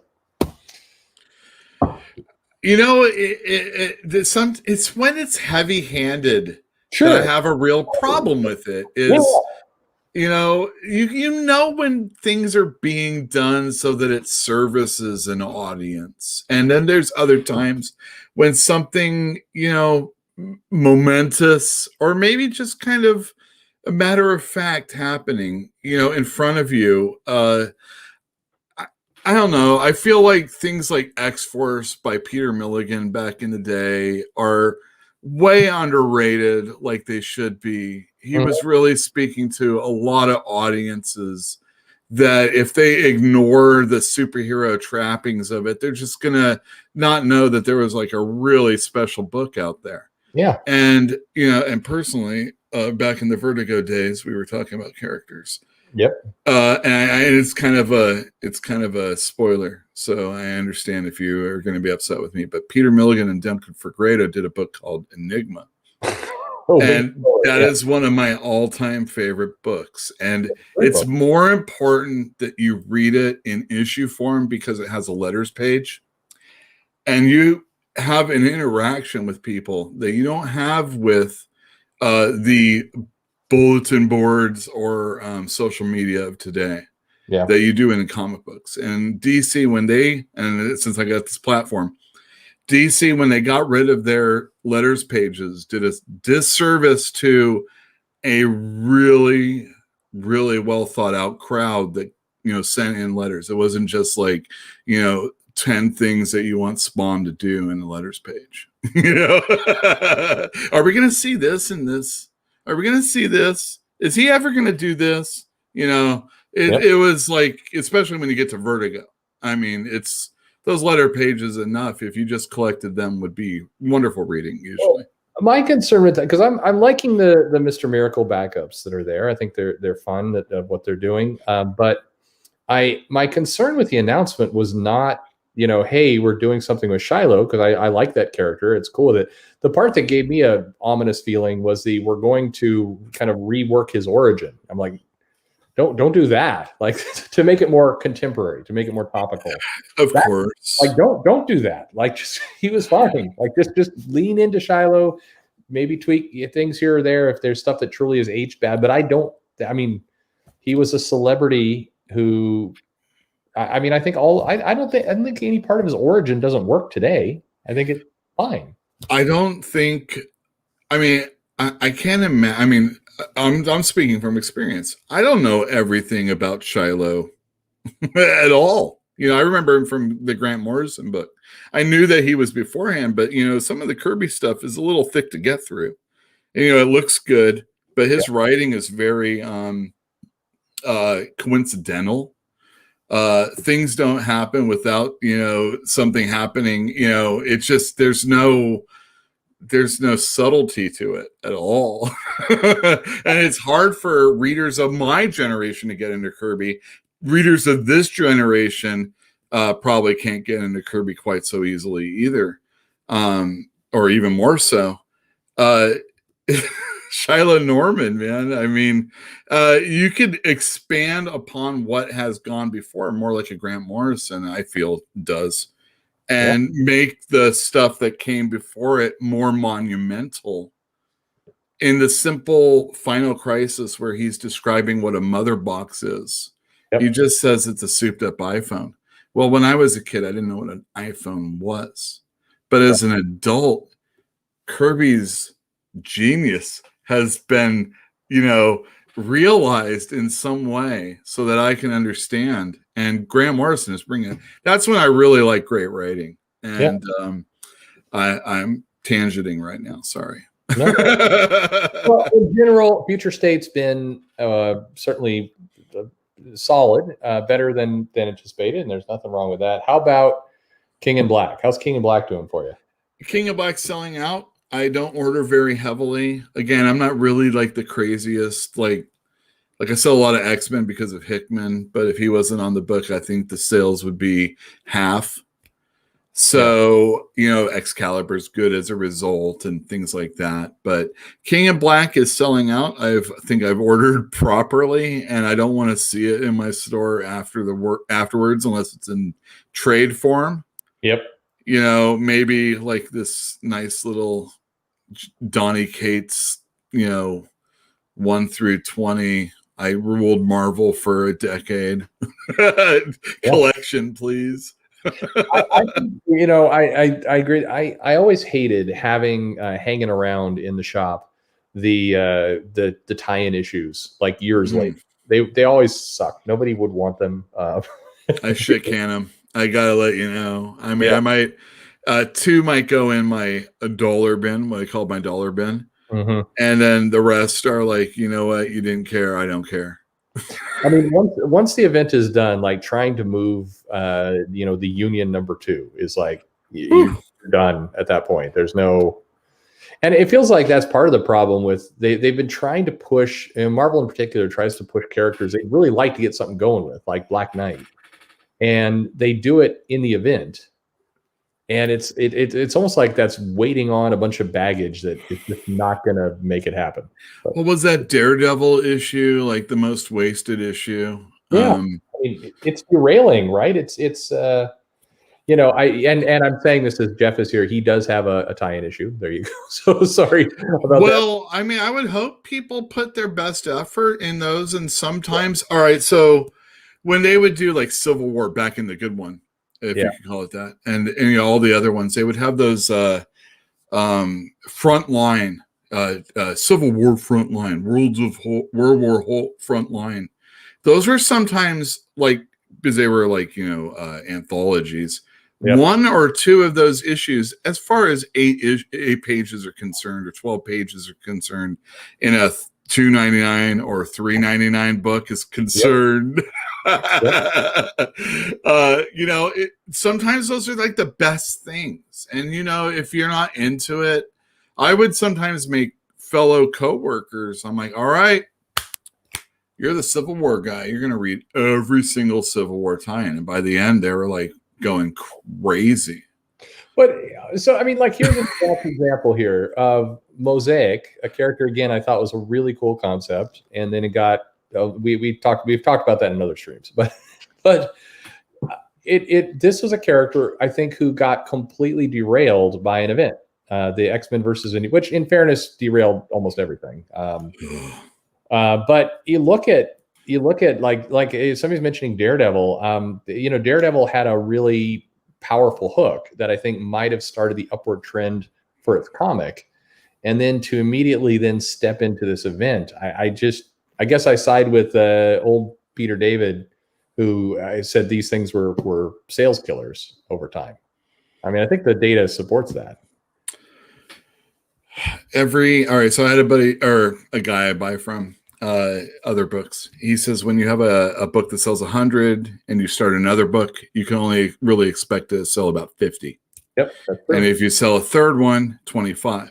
And if you sell another one, now you're getting into 15/10. And then from there, and then King in Black has all these tie-ins. What do you expect to sell? I mean, it's ridiculous. And truthfully, as far as the Mosaic book is concerned, I remember there was a lot of hype, or people wanting to have a lot of hype on it. Yeah. But the thing I know more of it now is that, oh my God, the guy that's doing Green Lantern, because of maybe my involvement in the community a little bit more, and Perch's channel, thank you, Perch. I'm like, oh damn, Jeffrey Thorne wrote that book back then, That's all Mosaic means to me. I mean, I remember that was like they're trying a new character, but it felt like, back when Marvel was just kind of pandering and putting a bunch of characters out. And I mean, I sold more Starboy. And I mean, that's just because I had a musical and, I don't even know who that guy is. Mosaic was one of those comics that definitely got lost in the show. But anyway, we've gone through it before. It's a shame. That one hurts me because it was such a was that Kerry Randolph that did the art? I can't remember, but it was someone that does something else now, and I think for Image. And it's like, Marvel, you suck at I mean, I know, who the creators are that are working in DC better now than I knew who was working at Marvel then. Yeah. Unless I knew them, Jason Aaron's coming over. Well, I know him from all this other stuff that he did over at DC or Image or all this other stuff. Ash asked this, and it's a good question. This is one of those things that doesn't matter or not. So the Phoenix tournament is going on, and meanwhile, Earth is being annihilated by Null. Does this bother you that these are happening simultaneously? And does in your mind, are you like, how is, I mean, given that Avengers after the Phoenix tournament is going to tie into King of Black, once King of Black is actually over in a strange turn of events, Phoenix Tournament is happening pre-King in Black. I think that Marvel can't expect that everybody is reading all the Marvel books, so that they're just reading the family of books. So if you're reading King of Black, you're probably not reading Avengers. Or if you're reading Avengers, you're probably thinking, well, since all this stuff only sort of loosely ties in with everything that's going on, with the exception of a Jason Aaron's story, then these are just out of time Avengers. They're out of time in time Avengers stories. Does that make sense? Yeah, no. And hopefully, so spoilers. So Thor's mom. What'd you think about that? I got to admit, I didn't read the issue yet. I do collect the Avengers, and I am caught up until this last issue. I did hear, so spoilers again. Phoenix is Thor's mom, so it's not Freda. It's not mythology that's worked its way into Thor's origin from whether Stanley knows it or not. He just took everything from Greek mythology. Oh yeah, he knows it. I think he's very aware. It's like why you don't, that it seems like a subtractive reveal, not a, you had this whole other mythology before built up. You had a lot of continuity and things you could tie into. It doesn't mean you have to be bound by it, but it sounds like by tying it into this one event for this shocking moment, it's subtractive, not additive. Yeah, it feels like two branches of the company not really conferring with any one person. That's like, no, you can't. There's no. Oh, I hate to say this because I know everybody likes this so much, but there's no Jim Shooter. I can say it this way: there's no Bob Harris. How's that? Oh, and as bad as that sounds, at least Bob Harris had everybody's nuts in his vice. I mean, this doesn't sync up with whatever I'm planning to do with the television show. Let's change this. All right, shifting gears slightly. Yes, please. As a retailer, so over shipping, variant covers, incentive schemes, all that kind of stuff. How much? What I've done now many videos talking about what is annoying and not annoying with it. How about you? Or do any of these things bother you? How does overships work with you? Overships don't matter, except for the fact that I hold them in the store longer than I normally would. You know what? Every once in a while, like when I under-ordered on Daredevil, I actually got a Daredevil overship, and it was like, holy cow, that was the most amazing overship ever. But then there's like, Iceman Volume 2. I sold X amount of numbers. I expect to sell X amount of numbers plus this because it's a number 1, and then they overship it. I worked hard to make sure I wouldn't have any more Iceman Volume 2 number 1s. Yep. It's kind of like a, hey, Powers of X is selling really well. It'd be awesome if that number 2, 3, or 4 came in because it was bi-weekly. Yeah, it is funny, the overships. You always kind of, you do hope for that Christmas day where you open it up. It's like, oh, they've overshipped Batman. Yay. Free issues. DC doesn't do that. No, they don't. They're sons of bitches. It would be so nice. How about variant covers? I mean, they're part of the business, right? I have one guy that comes in and specifically buys one of every DC cover. Okay, there you go. I know because I have a connection with other people. If there's an Art Adams cover, they might buy a book that they normally won't get. And so there's things like that happen. But what it really hurts is because everything is so computerized these days. If you want to put something on hold that's a DET V cover, there's not going to be a number 2 ordered for you. You know, and since everything's so automated and it's like, oh, don't you have a good computer system? Yeah, I do. Unfortunately, it's so good, you ain't getting number 2. And, when you're doing ordering, it's just a hassle and it's a little extra time that you have to, it's whatever, deal. it's Yeah. But I know I personally was like, I gotta have that Walt Simonson Eternals cover, even if I don't care about this issue #1. Sure. Because I'm a Walt Simonson guy, but I also know that there's not a lot of people out there that really know or care. Now when we do City of Bruce or City of Wayne, yeah, and we have the variant cover month for City of Wayne to kind of promote that book. I think it's got to be like Bruce as like a dad with his arm around whoever the character is, since we fathered all of them. That's the way it's done. Yeah, definitely that. Or maybe you could do like a big like a Bob Kane kind of like a Batman symbol over everything, kind of sweeping over whatever that character is. Yeah. Maybe in Crime Alley. I mean, whatever, or different areas wherever that person's, like if you do Robin, he's in the circus tent. I think as long as you've got Phoenix as Thor's mom, why not Bruce Wayne as Thor's dad? Just Odin, you're out of here. You know what? You're problematic, Odin, and I need you out of here altogether. Yeah. Clock Rogan Rabbit comes up with a good point. What about City of Namor?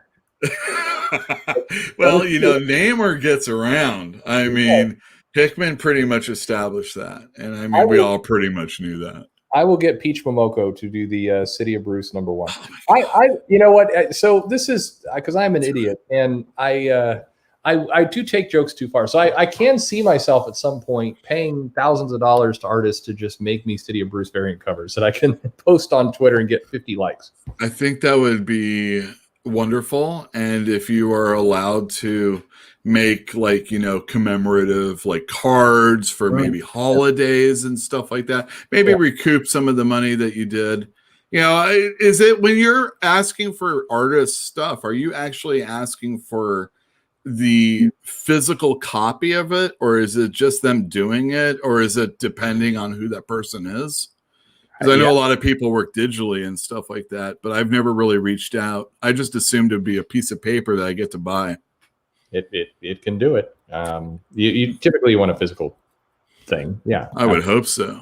But we've got to do City of Bruce. I don't know. I continue to confuse people with that. That's more of a joke. There's many little jokes. I know of it. I haven't heard every episode where you've talked about it, but I mean, do it.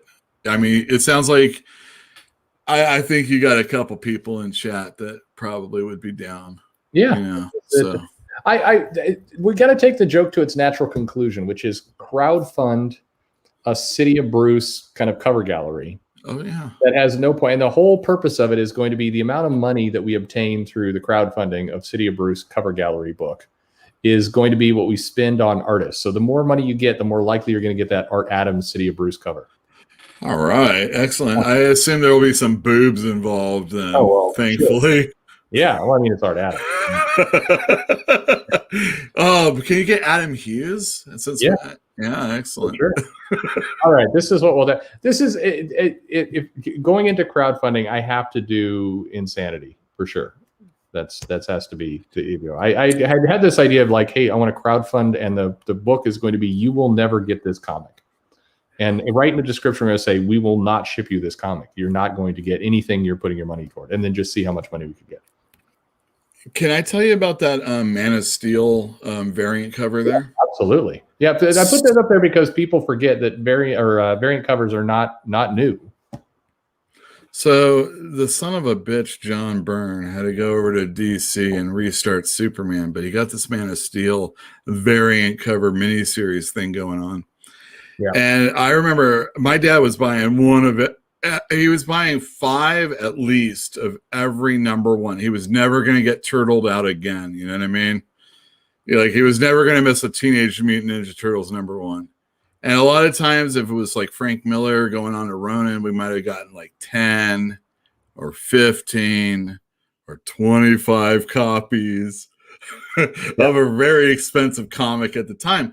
Now, to get this pin that I don't have anymore, and it's very sad that I don't, they were giving out Man of Steel for like every 50 copies or something that you sold of the Man of Steel. So my dad had to buy 25 copies of each Man of Steel variant cover, and we got that pin, which was pretty sweet, and will always be in my memories. Oh, thanks, Dad. We would buy, at least, if it was a comic book, we would get 5 copies. I have a brother, I have another brother, I have me, I have a reading copy, and I have my mom and dad.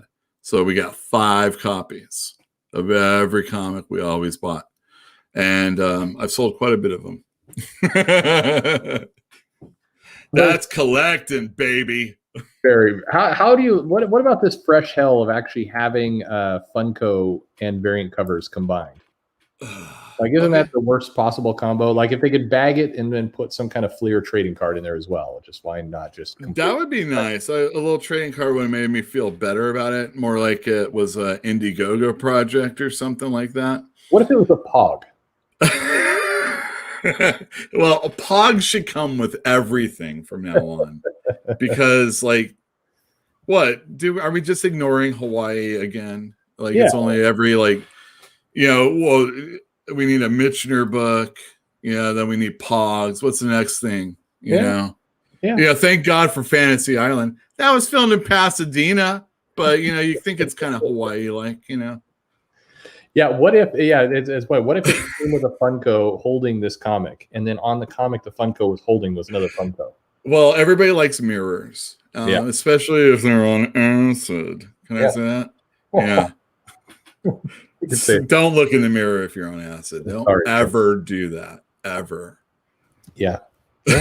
No, the Funko Pops, I'm not really a big fan. That was part of Free Comic Book Day, and it was ridiculous and it was stupid. Now this isn't. Look at that Magnola. Now, how about this? Yeah. Now we get to some classic stuff. All right, I had that Spider-Man. I had that Alpha Flight. I did not have that Micronauts, but I was old. Or Volume 1 more. Vision and Scarlet Witch, no. How about that? Vision and Scarlet Witch has got Luke Cage in there, and I like it's that. Wouldn't that be cool if that showed up on WandaVision? That would be cool, I guess. I mean, why is not? Quicksilver on that also? Well, I mean, I'm not going to say spoilers for today. So. Oh, okay. So he might. So Quicksilver might show up. That's cool. Might. He just might, yeah. Oh my God! But does that mean I have to like deal with like Crystal and Medusa and Black? Oh, yeah. Or the thing about the question is, which Quicksilver showed up in WandaVision? Oh God! Not the one that like huffed all the crystals in the Terrigen pit. Is that what it's called? Yeah, the Terrigen pit. Whatever. Terrigen thing. Yeah. I'll have you know, I'm not an Avengers guy, and especially not an Inhumans guy. So knowing Terrigen is pretty good. Yeah. I like how we got Captain America and Hawkeye swapping weapons. That was also that. This is when they're so confident they're going to kick the ass of whoever they're going up against. They just trade. Is that what happened in that issue? I ended around the armadillo. So when I was around this age, what would happen is I would take my lunch money from school and I would use it to buy stuff like Miracle Man and maybe like a Komiko book or something like that. And my buddy, who actually had a real job like at a Wendy's, would buy everything Marvel. And so with the exception of like Spider-Man and Miracle Man, I would read all his stuff. So that's how I read that Captain America. Oh, nice. Here's Hobgoblin reveal. I got that. We got Alex Power being a dick. He's going to straight up murder somebody. I like this cover of the official handbook of the Marvel Universe. You got the heroes kind of boldly, going from one side of the page to the other. And there's poor old Hydro Man who's like, I'm not going to make it. I'm about to be a puddle.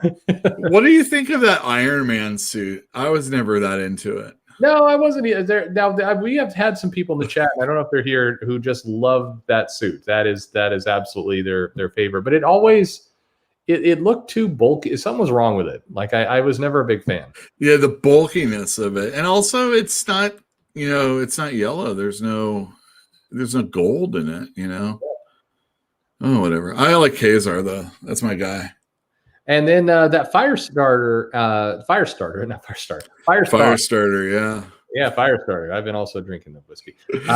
Art Adams doing this. I like how it's like she's radiating. We'll all get cancer. I like how you've got this person who's about to light up the whole room, and the bystander of like, we'll all get cancer. I'm worried about getting my face blasted is what I'm worried about.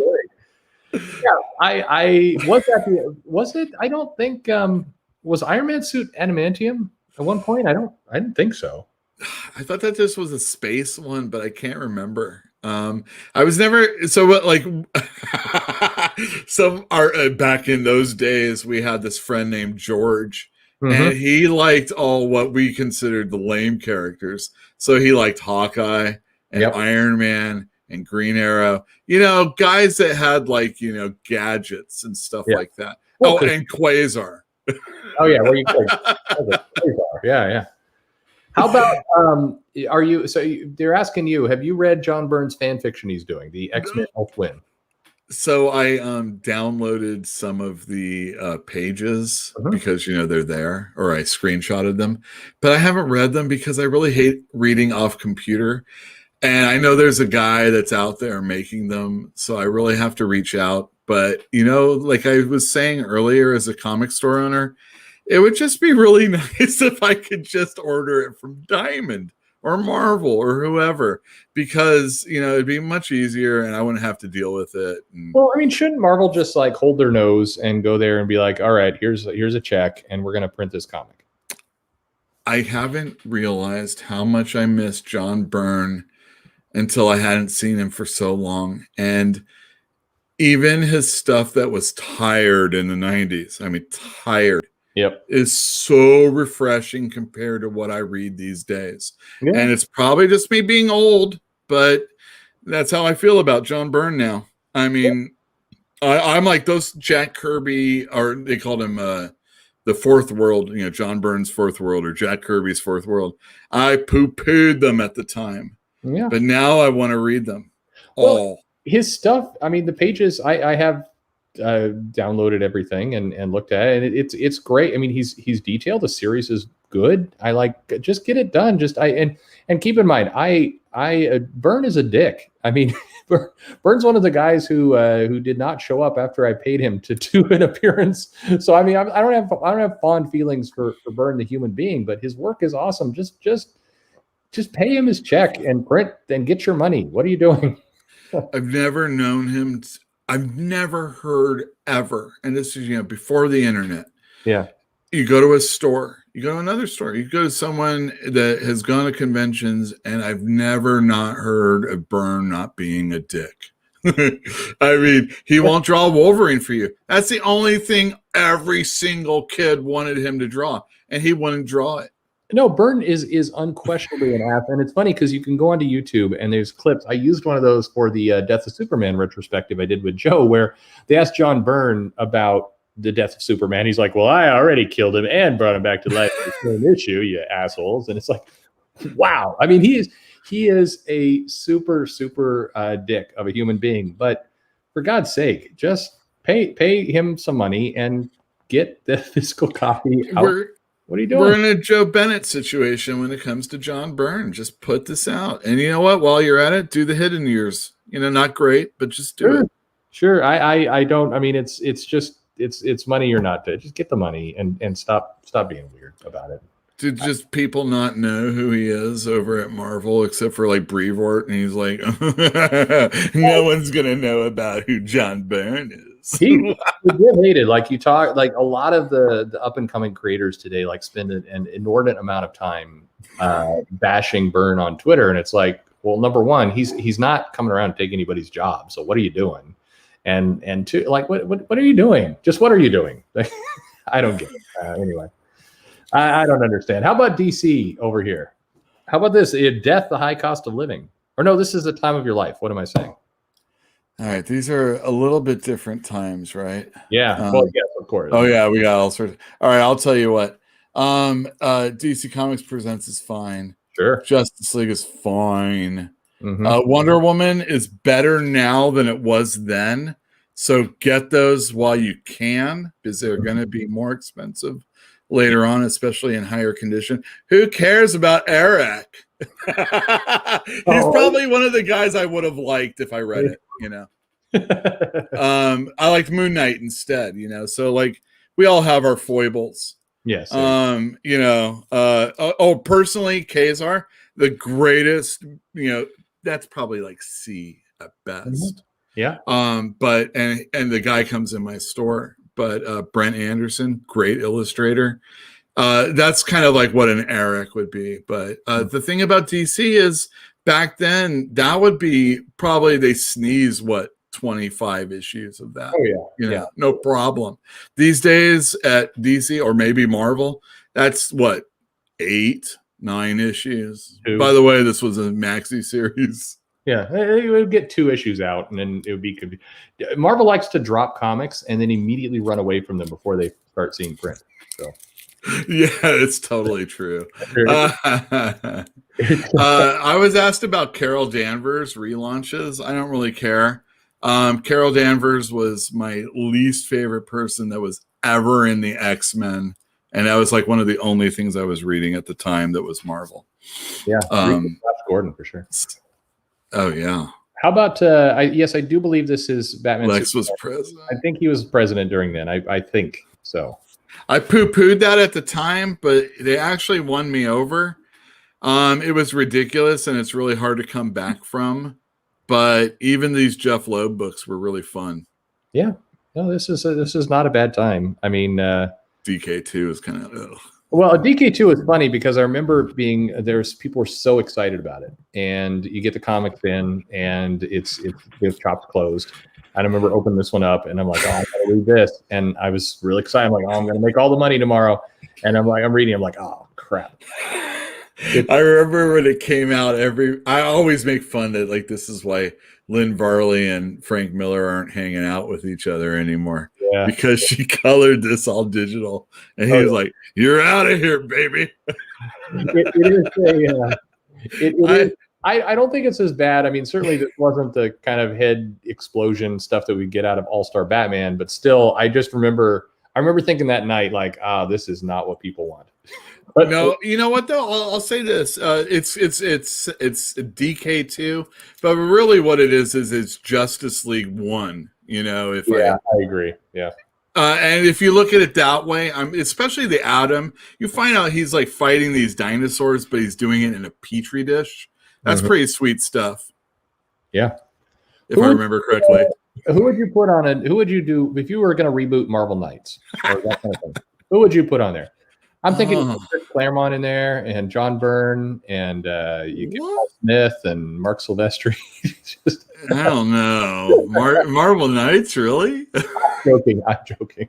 Okay, thank goodness. No, I mean, let's try it the opposite way. Let's get a bunch of really big name people who they're not giving work to for some reason anymore. Well, that would be. I mean, hey, you know, I bet Chris Claremont could do a great job with like a Punisher story. I mean, I'd be totally down. Yeah. I personally think like more importantly, like what creators is what characters. Yeah. So, and also like where you want to take them, because personally, I'm sick of the personality and I'm a Jewish Moon Knight character. Yeah. I just want to see a guy that portrays different characters to get a certain job done. And then he beats everybody up in the full of the moon, or whatever. So at least for a little while. You're saying put Bennett on Moon Knight. Yes, exactly. I like this. This is the day when the president can get into a mech suit and try and murder aliens. I do too. I mean, thanks a lot, Obama. He is totally the reason why we can't have things like that. Oh, sure. Obama sucks. Simpler times. Those are the good days. Those are the good days. Hey, look at this. We got Image Comics. Holy cow. Aria. This week, Aria Angela. Holy cow. Those are top-selling books that month. God, let me look at these. All right. So anybody ever collect Pitt after issue 3? No. If you come in my store and you want to sell Pitt, you better have 4 and on, is all I'm saying. No, we just got the answer here. Anybody not on Twitter goes to the front of the line for new. I don't know, Joe. I think I got to put Matt Rosenberg up there in the top of the list, you know. And maybe I can get somebody a little independent. Let's see. Who can I take that's really popular, an image that I wouldn't care about at Marvel? Anyway. There's Danger Girl, Battle Chasers. Danger Girl. I was never into it. No. Well, people didn't buy Danger Girl for the plot. No, that's true. It spawns it too. You know, the thing is that Battle Chasers let me down because I don't like the combination of mech and fantasy. My favorite Gen 13, though, I gotta let everybody know, is when Warren was writing it. Adam Warren. And was it Joe Bennett doing the art? No, it's Joe Bennett doing it. Was somebody like that, though. It was definitely not Joe Bennett. Oh, shit, I can't remember. Anyway, those were really, really good. Yeah, there you go. And always get a Travis Charest comic. You know, that's always number one on the list. Yeah. This was Image when it was, there were some problems over at Image. Yeah, well, what like Rob Liefeld was like going crazy and he's starting his other like things and they're like I think excommunicating him. Rob is doing his other things. As I recall, this is somewhere, I think this era that we're looking at here was right after the Heroes Were Born experiment, and they were in a very strange place. I'll tell you what, those arias are pretty porny if you like there was non-nudity. Yeah. This is what Dynamite would come from. I'm having a nice whiskey. Now, what are you on right now, Yul, by the way? I finished everything. I got to go back out and get a beer if we're going to continue. Yeah, well, we'll wrap up soon. I built my alcohol immunity during Ten of Swords. I can do this like all night long. So like you got to cut it off. But I was really looking forward to talking about comics on the screen like we are right now. Excellent. Well, this is the best part.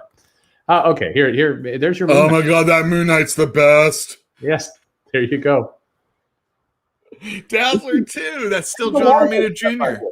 There's Dazzler against Dr. Doom. Oh, I'm so happy. I've read almost every single one of these comics except for Ghost Rider. This, by the way, is when you'd have a major villain like Galactus or Dr. Doom or something show up, and the character would be suitably like panicked. As opposed to today, they bring in Dr. Doom and like everything. Dr. Moon Girl's like, get out of here. You're Squirrel Girl's taking down Galactus. I know. Yeah, here is Dazzler like knowing she is screwed. Like that is. And that's true. Dazzler basically gets beat down by Dr. Doom in her own comic. That is what happens. It's Dr. Doom. I mean, she's just a mutant. That's the thing about mutants. They're very rarely. I mean, she'll become super powered with her Mark Silvestri laser powers, but until then, she ain't Dr. Doom. This is it. I mean, we've got so much excitement. You put Dazzler and Christar. Both John Romita Jr., by the way. Yeah. Good stuff in here. Yeah, but that Sienkiewicz Moon Knight. This is when I had that friend that bought all the Marvel comics I was telling you about. Yeah. He thought Sienkiewicz sucked. Oh. He was like, my sister could do that. I'm like, oh my God, this is the greatest thing. And when he went over to New Mutants, oh man, that was like a little kid's version of a boner right there, Sorry. Comic book boner right there. And then we've got Team America and Captain America. Surprisingly, they don't suck as much as they really should have. They have a really good New Mutants appearance. And although I didn't read their own book, it was pretty good. Yeah. And if you go looking for the movie adaptation of Team America, it's a very different product. Just that you will not get the same thing at all. You can update that though. Yeah. And yes, why? Who has the rights to Christar now? Why isn't it Perch and Joe? Yes. All right. So I've also heard Christar, which really baffled me. But for me, it's Christar because it's like crystal, right? Yes, that's the only thing that makes sense because he's made up. Unless you say Christall, and then I totally understand, and probably Catholic or something. Yeah, and this is I think I love how we got the feature-length fantasy in the Marvel manner, which is they have a writer who doesn't really do his work, and Christos Gage has to do it. That's the Mighty Marvel manner. That's the Mighty Marvel manner. That's what I've heard. Yes. Yeah. Yeah, there's some good stuff here. These were Moon Knight's sweet though. Yeah, what's that guy's name? Arsenal or something? Arsenal. I can't remember. Yeah. There's that other Arsenal that looks kind of like him in the Avengers, right? Yep. I had that annual. I read that out of it. I love those annuals where they had chapters within them. Yep. Made you feel like you were really reading something special. I remember they did the Avengers and the West Coast Avengers annuals, and they would cross. They did like 2 years in a row. They crossed over with each other, and there was one where they were playing baseball or they're having some kind of sports contest, and then Quicksilver shows up and is just a dick. Yeah, but they had chapters in there, and it made the whole story. I remember as a kid reading this, like, wow, this is good. First of all, I'm reading a book that's going to last me like 2 weeks because it's got chapters and it's got amazing. And the story was legit terrible, but it seemed so much better by the fact that it was, I have good memories of that stuff. I went back and read them a couple of months ago, and it's like, these are awful. These are awful. I agree.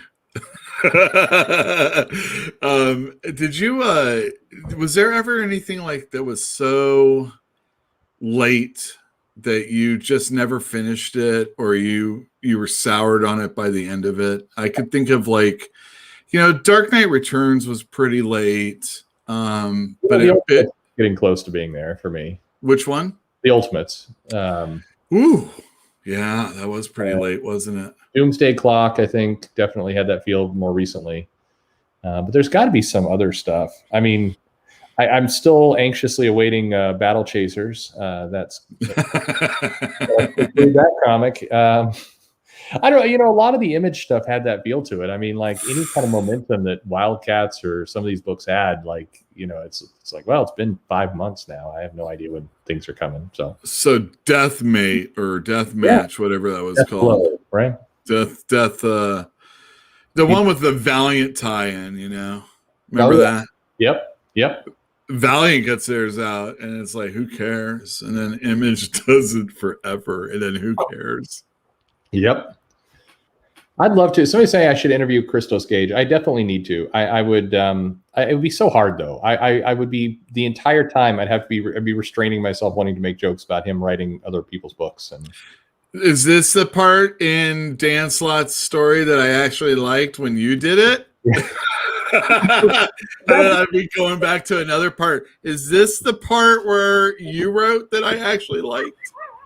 Tell me how you actually were the guy who Ghost wrote Secret Wars back in the day. Christos Gage is like the most, like, he's kind of too.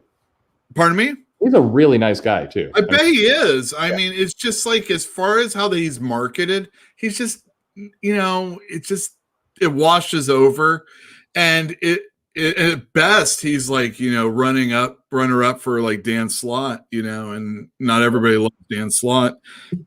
Personally, I thought his Spider-Man was overall pretty okay. Yeah, I think he's completely fine. He's done good stuff. He's a nice guy. It all works out. But I don't know. I have to really bite my tongue. I'm not slamming anybody when I say that. I mean, I'm just trying to, like, let's be real here. I mean, when is Marvel going, boom, Christos Gage is on this book? He did that Avengers Academy, right? Yeah. They didn't care that he did it. It was Avengers Academy. Well, they yeah, I can make a lot of comments. I mean, am I saying something bad about Christos Gage when I say that, or is it like? No, I don't know. Some people, they get hyped and hyped and hyped over and over again, and other people, they just put in solid work, and it's like, all right, Yeah, I mean, but again, I said I love the B-sides of an album. The key issues everybody wants to buy, but do you have all the 3 issues that preceded that or followed it? Who cares if Gwen Stacy died? Did you know that all this stuff happened afterwards? And it's like, oh, that wasn't a first appearance. Yeah, who cares? You got to have 10 issues. You can't just have 1. No, I agree.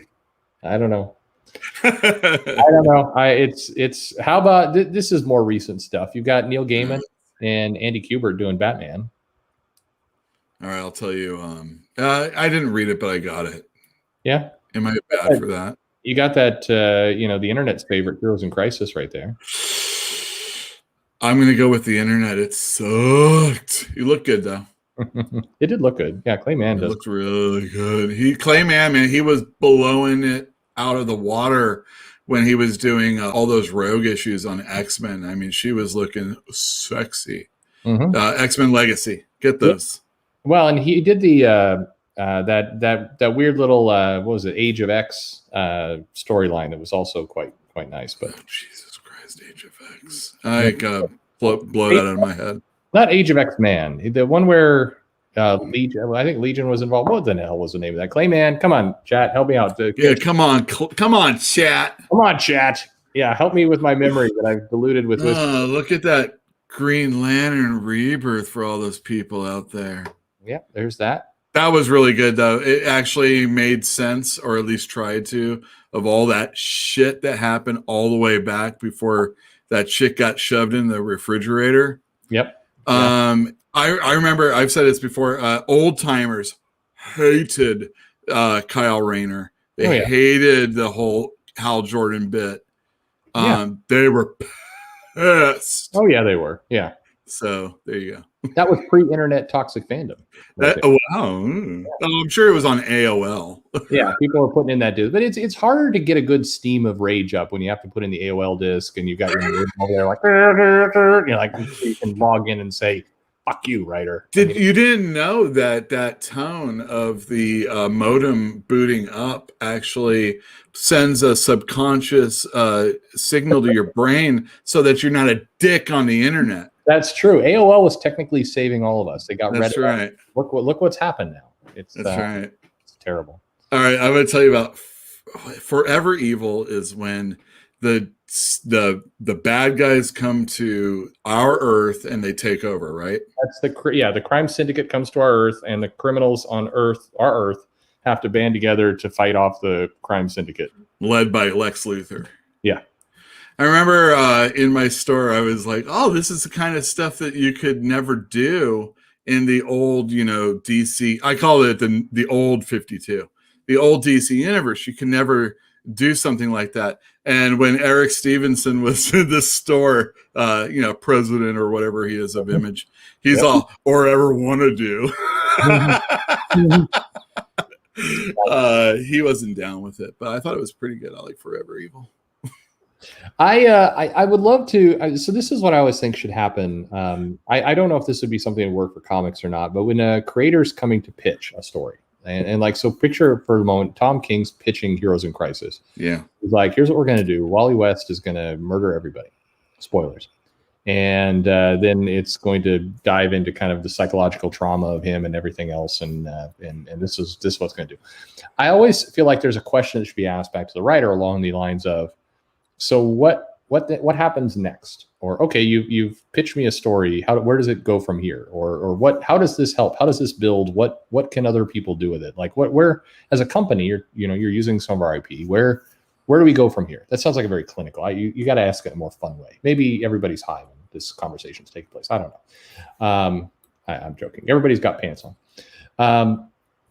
It feels like with Heroes in Crisis in so many books, there's not like a step two that's in mind. It's like, we're going to do this, and this is what's going to happen, and Wally West is going to murder some people, and then there's going to be some torture and some sorrow and everything else. And it's like, okay, and then our following up with this, we're going to do what? And it's like the room is just silent. That feels like it happens more often than not, that there's not a second step in mind. And as a result, we get all these comics that just then end, and they're kind of orphans and nobody knows what to do. And so several months later, writers kind of clumsily try and, write around them. I don't know. Everybody's looking to make a splash. Yeah. Maybe it was Secret War, back in the day. I know a lot of the old timers will be like, that was the beginning of the merchandising and all the other stuff. But I personally think Identity Crisis was the final straw. It was like, hey, you got this line you want me to step across, and they just like pissed all over it and stamped it out and said, I'm going to kill Sue Dibney, and I'm going to make this person the murderer. That should never have happened. And, oh, by the way, she was pregnant. This is just the first couple of issues. Yeah. You know, and it's like every frickin' trope. And it's like, yes, how dark and sadistic can we bring this, like, work? And, oh, and by the way, wait till you see what we do to Batman. You know? And you know, you gotta Justice League story has to tie in, and you know, well, and but it fits that problem of like, okay, you're doing a shock ending thing, fine, and you're trying to shock, but and I guess, you know, shock for shock value, but then you're left with a story where nothing good comes out of the end of that. Like the only thing you can do is just try and distance yourself as much as possible and kind of, you know, try and hope people forget pretty soon, and you move along. You have another crisis, and you're like, Roy Harper's back alive now. It's all good. Did you read when Daredevil was going through Shadowland by any chance? Oh yeah, absolutely. They kept taking Daredevil, like starting with Bendis, as dark as you could be, and then Brubaker took it even darker, and then Diggle comes on. He's like, well, hold my beer. Yeah, you know, and it's like everybody hates, you know, Shadowland. But I mean, it was like actually the most logical conclusion you could take this character. The question is, how do you ever come back from that? And you could say that with like Grant Morrison wearing like leather in the X-Men universe. Yep. Although I think he did really good with the whole Bollywood thing. He explained how, you know, you can still be, you know, super heroic and fancy costumes. Sure. But you know, all these like crazy heroes in crisis, where do you come back from this? And now we have Roy Harper coming back. And like, oh God, I can't wait till the first time he sees Wally West. That should be quite a situation. Yeah. Awkward. Yeah. It just, I think there should be at least some conversation. I don't know. It's just like, okay, you have this great pitch. It's shocking. It's amazing. Now what? Now what? How do you foresee this ending? Whether you're writing it or not, like, where do you think it would go from here? And just see what the answer is. And if I think you get back a confused, what are you talking about? I'm just destroying everything. Then I think, you know, you ought to at least question if this is a good story to go forward with. Like, it's like, we're gonna kill off Sue, and you know, this is what we're gonna do. And then it's like, okay, so what comes next? Like, well, everybody's sad, and it depends if it's a golden parachute situation, Perch, because like, you know, if I'm just going to exploit Batman and, you know, open every orifice possible, you know, it really doesn't matter tomorrow. But if you're like planning for the future so that, you know, something isn't just going to be like, you know, strip mined or fracked, you know. Yeah, make Wally West a crypto. That's what you do. Sure thing. Yeah, all the way. And you know what? Hal Jordan can become a Spectre, and so can somebody else. You know. Look at even like Captain America. So they did the bit with Secret Empire, and it's like Captain America, who's still, you know, a Hydra guy. I mean that is the canon Captain America. It's this other Captain. But anyway, we've had now several issues, but the writers are struggling to get past it. I mean, it's like that title is just weighed down so much by this ill-conceived storyline that had no ending, like no solid ending in mind. It just, now everybody's like, fuck, we got to deal with this thing. I mean, you can't escape it. I mean, I made this video. Not everybody. A lot of people disagree. It's like Ta-Nehisi Coates. It's like you just put a giant weight around his ankle and tossed him into the river. It's like, write a good Cap story. Good luck. It's like, I mean, I don't know. What are you supposed to do with that? Yeah, he was done no favors. I mean, all right, we got this movie that everybody's going to love, and we're going to put you on it. And it's like, you know, that's Black Panther. Yeah, yep. Great. But now we got this like really, you know, mutilated character in Captain America. And a lot of people don't see you as necessarily the person that's right for the job. On top of it, what are you going to do to bring this character back? That I don't know who would. Roger Stern at his best is going to have problems with this one. Absolutely. Like Steve Englehart. I have this mental image of it's like Coates is like trying to swim through tar, just trying to get this comic out of the mess that they left it in. It's like, you may have a good story in there, but you're sucked down by the gravity. It's never going to I don't know. You just got to be more careful with stuff like this, or you wind up with a like Wally is in the same situation now. This character is just swirling into nowhere. Yeah, you know. That's why things like Justice play out better. You know, it's timeless, or in the very least, it's like, you know, a nostalgic for people like me. It's like, oh, it's the grown up, you know, Justice League and versus the, you know, the I'm showing my stupidity right now. Doom, Legion of Doom. No, not at all. All right, that Thor is the best issue of the bunch. Just want everybody to know that. Yeah, better than Human Fly. Human Fly. I totally wanted to collect that, but I never saw anything other than issue 1 ever. Well, this is issue 9, and I can't believe it. This is so many things. It's the wildest superhero ever because he's real. And Human Fly here. And I loved how you got the Fly and the White Tiger team to save a paralyzed city and stop the sinister Copperhead, extra special guest star Daredevil. There's a lot of things going on in that comic. I really do. Why couldn't they have made an essential of that? Gosh. Yeah, essential. That's I believe that is the Todd McFarlane Moon Knight cover right there. Todd McFarlane. That's Mike Kaluta. Pretty big deal there with Spider-Man. Oh my God. I paid over $200 for an issue of that. I used to have. I told you when my dad bought those comics. Anyway, yeah. I had to get one. How about that Wolverine costume? It sucks.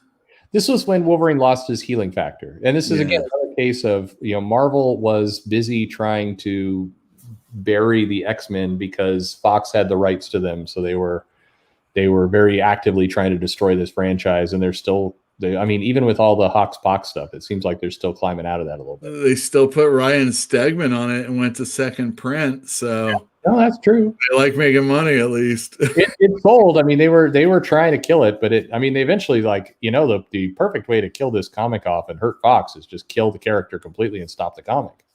Amen. This girl, nobody knows. Yeah. So we don't even call her the same name as she used to be known for. Let's put Laura in there, and then let's have her completely change her identity, but make it awkward. So it's weird, and she, for some reason, is adopting a very odd version of Wolverine's costume. And then eventually when he comes back, we'll just have her kind of go back to her place.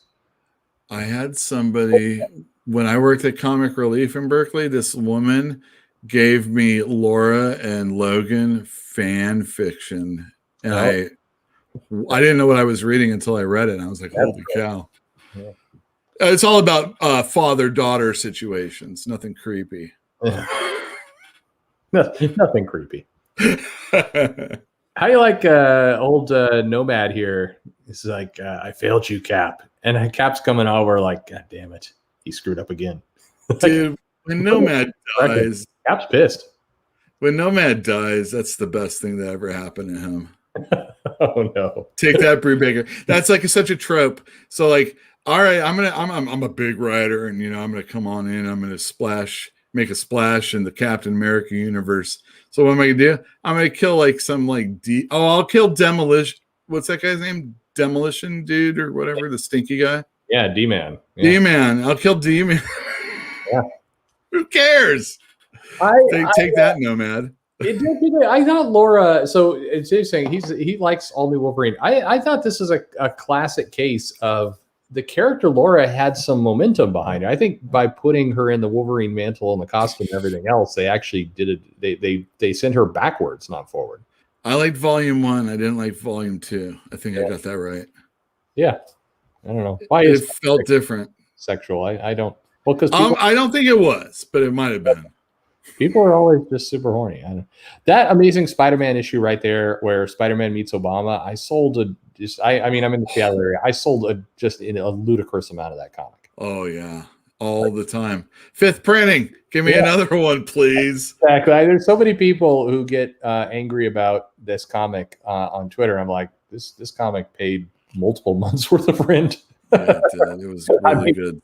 You could have if this is the outcome, put like Marvel team up Spider-Man and Obama every issue for like 10 issues. If it could sell that amount of money, yes, please. But no, they did not do Peter Parker meeting Trump. No, that is true. No, they didn't. You know what else didn't do as well? It was the Faith and Hillary Clinton one. That one also did not. Yeah, the Obama one was special. They're not, and I don't picture them doing Spider-Man meets Joe Biden either. Do you? No, not at all. I mean, it could be like a comedy cover later on, you know, something going on, but it wouldn't be like, obviously they would have already done it if it was commemorating anything. I believe you're right, by the way. That is John Byrne, I think, doing the Human Fly cover. So yeah, it looks like Byrne. Oh my God. I'm pressing comics at Fantastic Comics now. This isn't really a pitch for me as much as I just did Emergency #1, and it's drawn by Byrne Robotics. Oh, and we think that might be the first published John Byrne stuff. And it's like, oh my God, these panels. And it's loose too. It's crazy loose. And he's like, well, that's what happens when Terry Austin doesn't ink you. But, you know, we were just talking about it. And it's like, oh my God, but this is a John Byrne comic book. And it's that television show, Emergency. I don't know if you all watch that ever. Oh, yes. I'm sorry. I forgot to Joe's point out. We did get the Biden-Harris. Oh, yes. I forgot because I was more remembering the scene where Savage Dragon blew his girlfriend across the room. Which happened. I was also thinking of something that sold in mass amounts. Yeah, there you go. Yeah. Fair enough. Yeah, that Spider-Man issue, it did Spidey meets Bernie Sanders. Yeah, we can do that. They just, I mean, come on, at least you do the variant cover with Bernie in the mittens and Spider-Man sitting next to him. You might as well. The Faith issue never got off the ground, but nice. I see what you did there. Spider-Gwen met Trump. I don't remember her meeting Trump. Did she? I mean, I don't remember that. Was Trump a MODOK villain in this one? Is that what happened? That might be, but I don't know. I don't know. Also, Spider-Gwen's not in our universe until I think recently. So, if at all. So this was a Trump where he just kept doing The Apprentice, maybe. Oh, you know, the thing is that I'm a big wrestling fan, and there was a time when I watched a lot of politics. But I personally have never been a fan of Trump. So when he was ever involved in wrestling, it's like, that's a big tune-out situation. And then he got involved in politics, and it was like, that's a big tune-out situation. Wait, I was amazed. I talked to me like, oh, I can't stand that guy on The Apprentice, and I can't stand. And then suddenly he's running for president, and like half the people hate him more, and half the people love him suddenly. And I'm like, but he's still that annoying guy from The Apprentice. That sounds about right, though. You know, when I think about America, that's exactly what I think about. Yeah, there you have it. I don't know. I think having the president in a comic's weird in general. Anyway, I mean, it doesn't make a lot of sense. Like right now, are we led to believe that somewhere in DC, Kamala Harris has been turned into a null creature and is like destroying the Capitol building? Well, I know there's some people out there that are probably floating that theory right now. So, fair enough. We might as well write Ted Cruz into King in Black #4, have him running amok. Don't worry, Mark Russell's on it right now. Okay. There you go. Wait a minute. Jeff Thorne's doing a King in Black issue. Come on, you got to get all these people in there. Bring them in. Oh, sorry, Jeff Thorne. Yeah, exactly. I don't know. I wanted to be nice. Put him in there. Like, let's get. What would Paul Ryan look like nullified? Let's see what that looks like. Sure. Holy cow. Yeah, that's definitely what we need. It's very. I don't know. There's such a wooden quality to that dude. Yeah. You could get all the squad members and they could be a null squad, and then they could just run around the Smithsonian destroying things. Yeah, there you go. Pretty good. Why would I waste the page space? Yeah, it's like, and it'll be like, what is this? This is just a symbol. Why we got a problem with this? It's just a symbol. I don't know. I'm amazed that it's like a flag. Yeah, just is Joe Bennett going to have the Hulk save Earth from space lasers? Yeah, damn it. Yeah. Oh, that's hilarious. It was. I kid you not, watching Superman 3 again with Ryan yesterday, and we did that retrospective. It was amazing how much of today's current society is mapped up in plot points in that movie. I watched that movie again and think about all the things we're talking about today, and you will you will see. And that's the Christopher Reeve-led movie, right? Well, I mean, he's in it. It's a Richard Pryor movie. Okay, so that's what you're more about. Okay, gotcha. Yeah, it's a Richard Pryor movie. But I mean, it's all the things. Like they tell the guy, you know, hey, you can't get any more unemployment. You should learn how to code. So he does, and it's easy. There's, you know, there are satellites with space lasers controlling the weather in that movie. There's all kinds of stuff that just is right. It's like that Matthew Broderick movie. Yeah, it's predicting the future. That's what it was doing. What's that one where you play chess with the villain is trying to manipulate the stock market? It's all there. I'm just telling you. All right, very good. That's yeah. Well, the stock market, it's always the stock market, right? Yeah. There you go. It's all money. It's all money. Oh, that's all the covers I've got. That's a bummer. That's all right. There you have it. Anyway, I don't know. We're probably winding now. We lost a ton of people with the political rant over the last. Oh, did we have one of those? I'm sorry. I was just joking. Yeah, we're all joking. Come on. Think of jokes, people. If you don't like it, don't watch the video. Oh, you need that clip? You need to just be able to throw that in right now. I just got to have it right there on autoplay for sure. Yeah. No, it's all fun. Well, once again, we had some people join. What's the name of your shop again? Oh, Fantastic Comics. We are in Berkeley, California. MLK, it's 1708A, and that's if you can drive by. But if not, we're on social media. I have a YouTube channel. I broadcast every Tuesday night at 8 on the Pacific, so it's late for a lot of other people. But if you're interested in, like, I'm just going to talk about comics that are coming out and actually things, not kind of like Perch's channel, just with less better audio quality. Well, maybe better audio, but less you got to make up for no direction is really what I'm saying. It's all good. I do clips though, so if you like Young Frankenstein ones, I just did one with Cloris Leachman. Yeah, everybody should go subscribe to Yule's channel. I will try and remember in the after we get off the air to actually put the link to that channel in the description of the video, so you should go do that.